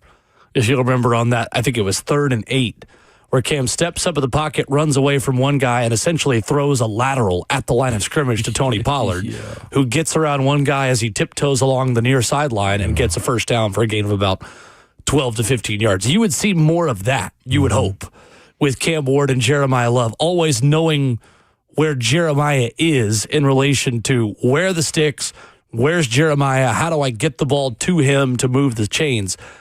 there will be no play that's totally dead when Jeremiah Love catches the football in space. You are projecting a little bit more in his receiving ability because he was more of a runner than a receiver. That Arkansas game, though, is one where Jeremiah Love showed the receiving ability. He had about a 50 or 60-yard touchdown catch in that game where he essentially runs a slot fade against a linebacker who just cannot run with him. Yeah. And that's the kind of matchup nightmare you're going to get with Jeremiah in space. Indeed. I want to do a live mock draft with Rhett when we come Live back. mock draft. All right. We're going to fire up the A to Z Sports mock draft simulator and A have to Rhett Z simulator. join us for a mock after this.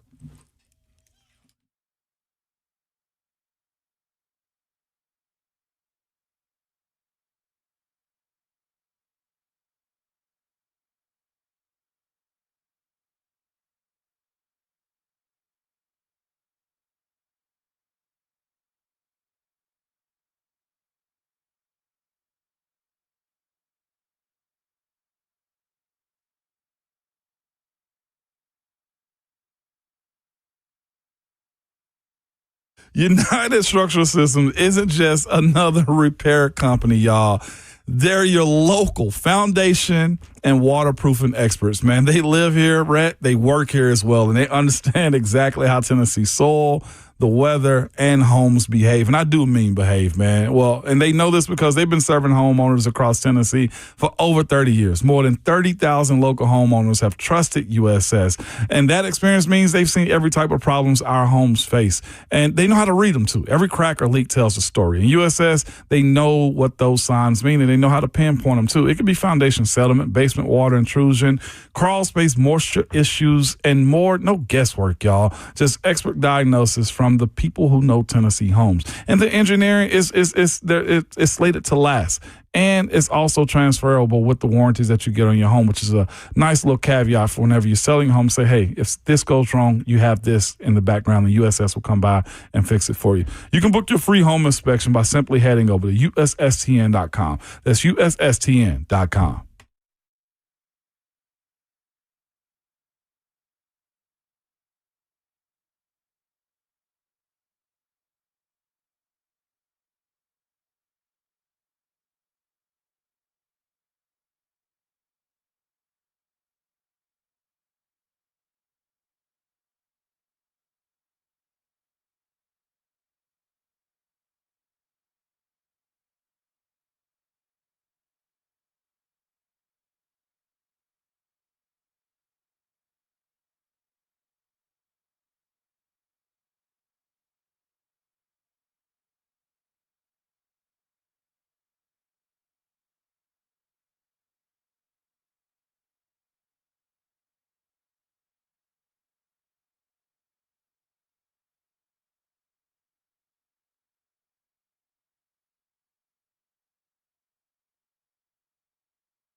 Ramon Will at 104.5 The Zone, wrapping up the show. Let's fire up the A to Z Sports mock draft simulator with Rhett Bryan in studio, shall All right, we? are we doing any trades or are we just picking? What are we doing? I think we just pick. All right, we're going to do 9 picks. 9 picks, starting with number 4. We're going 7 rounds, Tennessee Titans, fast mode. Yes, sir. Rock followed by roll. Let's roll. We are on the clock at 4. Fernando Mendoza, Jeremiah Love, and David Bailey go 1 through 3. Hold up.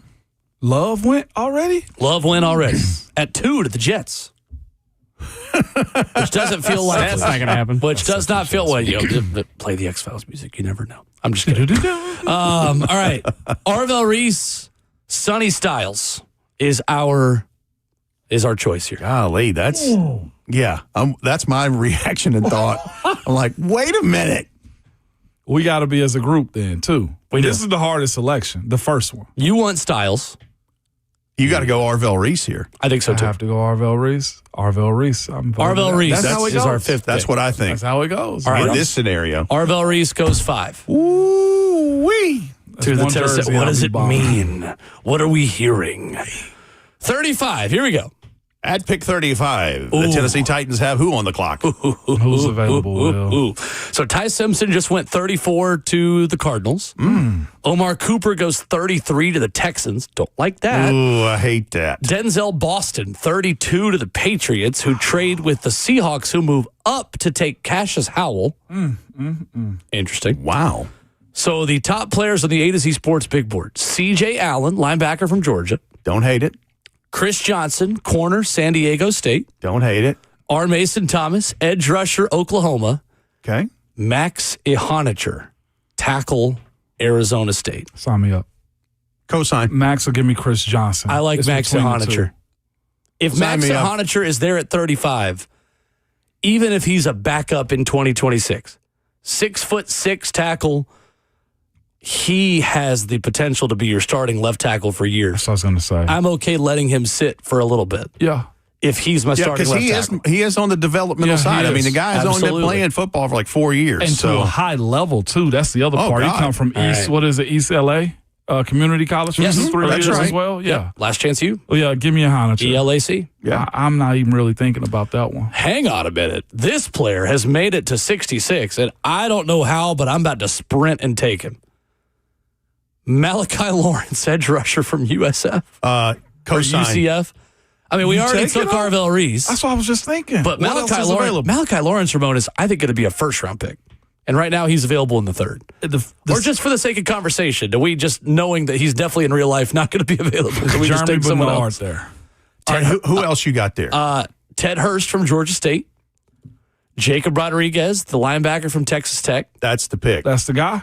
That's the Jacob pick. Rodriguez or Ted Hurst? You think Rodriguez? Rodriguez. Jacob Rodriguez. Give me Rodriguez. Give me Hot Rod. Okay. I like that in the second I'm level of the outvoted defense. on that one, and I'm okay with it. Jacob Rodriguez, productive inside linebacker from Texas Tech. Demon. We head to round 4. Pick 101. Da-da-da. Who we got? I'm going to make a strong suggestion here. Listen at him. I'm going to tell you who's on the board that I'm not picking first. Logan Jones from Iowa is still there. Center, 2,800 snaps at that position. Zaki Wheatley, the safety from Penn State, Ooh, is I still like there. that guy too, yeah. Bryce Lance, Trey's brother, Yeah, wide receiver North from Dakota North Dakota State, is still there. Talented running back Mike Washington Jr. from Arkansas ran a 4.3 40, big size. Big boy. But Ramon, Rhett, I like my hash browns covered, scattered, and chopped. And I want to go to Waffle House. Elijah Surratt, Indiana wide receiver. Waffle House, because he's always open It's always open. at 101. That's my pick, personally. I'm messing with it. You need a young I'm wide messing I'm with it. messing with it. Yeah, give me a young wide receiver. I co-sign with that too. Yeah. Possession receiver. I really like Elijah. Yeah. Surratt. League-leading contested catch wins, really good against man coverage. That's what the Titans still need at receiver. A guy who can win against tight man coverage. Elijah Surratt is And that pick for me. consistently. Consistency is really his strong point. Okay, that's 101. Now we head into round 5, and we got a couple of picks to work Round with here. 5. We still need interior offensive line. Yep. We still need corner. Yep.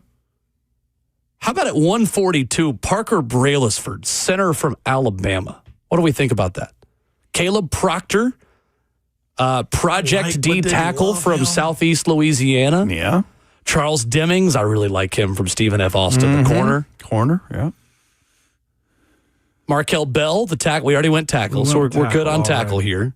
If you're just joining us, we've had on the interior Arvell Reese, Max Ihanicher, Jacob Rodriguez, Elijah Surratt are our picks so far. D-tackle Zane Durant from Penn State is on the board there as well. I would lean Parker Brailsford, the center from Alabama. Tell me who you got at guard. I want to see. Yeah. Guard, Bo Stevens out of Iowa. Yeah. Keegan Trost, Missouri. Yeah. Armaj Reed Adams, Texas A&M. Jeremiah Wright at Auburn. Those are more slated for 170s picks. Yeah. And we are on the clock in 2 picks again at 144. So we've got two picks in the next 3. Parker Brailsford. Parker Brailsford is a Tennessee Titan. Okay. I'll cut him quick. Oh, wow. Wow. 144. We've not helped our secondary yet. No. All right, let's do that. How about Charles Demmings from Stephen F. Austin? Oh, yes. 4'4", 140, 42-inch vertical, 11-inch broad jump, a starter for 3.5 years, 31 passes defended over his final 32 college starts, and 9 career interceptions for Charles Demmings. Do it. Yeah, easy work. Ranked 115 on the big board. We got him at 142. Value. Good value. Yeah, good value. All right, we transition now into the 6th round. Now we're getting into the real meat and potatoes. Now we're having fun. Pick 184. Chris McClellan is a D-tackle from Missouri. Oh, I like Marlon Klein here, the tight end from Michigan. Yes. Do it. Marlon Klein. Do it. Go there. Has a very fun skill set. Do it. 6'6", 248, 4'6", 40. He is from Germany, moved to the U.S. in high school. Only 38 career catches. He has more drops than touchdowns. 4 drops, 1 touchdown. But in kind of the same way Colston Loveland didn't really get a chance to showcase his receiving ability, they ask their tight ends to do a lot of blocking and a lot of other stuff. And he was the guy that has the speed to get vertical, but just hasn't really been asked to do it. That's a value in round 6. I mean, I totally agree. You got to take that one. Marlon Klein, tight end from Michigan. 194. Jaden Ott, Adam Randall, Kalen Black, the running backs on the board here at the top of the big board. Nashville native Barryon Brown as a speedy wide receiver. Barryon. Yes. Let's do it. Firebird, as Ron Slay would say. Bring him home. And we got one more pick in the 7th round. As we still, here we go. And calculating route. 225. Let's think about Roman Hemby. We're not going running back yet. Roman Hemby, running back from Indiana. I know who Rhett likes, who's always available late within this thing, is Jagger Burton. Bam, that's it. That's it. Why were you From even thinking? Kentucky, who lasts really long. He's got the moves like Jagger, and he's a Tennessee Titan at pick 225. He's not on the board this time. He's already gone. Dang it. Come on, Jagger Will. Burton went 214 of the Colts. Dang it. Like that. Sounds about right. Let's look at, as we run out of time here, you can go ahead and start the music, Justin. I'm just going to say Roman Hemby. Done. Yeah. There we go. We'll see you 6 o'clock tomorrow, right, Brian? Looking forward to it. Yes, indeed. Titans Radio Round 1 draft coverage 6 to 9 tomorrow and Friday. When we talk to you next, it'll be draft day in Music City. We can't wait. We here. We're done. As far as our That's the show end of the goes, show. that's it. Off the clock. All right. But remember, good people, your Twitter fingers and your mic is always hot. And let's continue to have a source off. Who's next?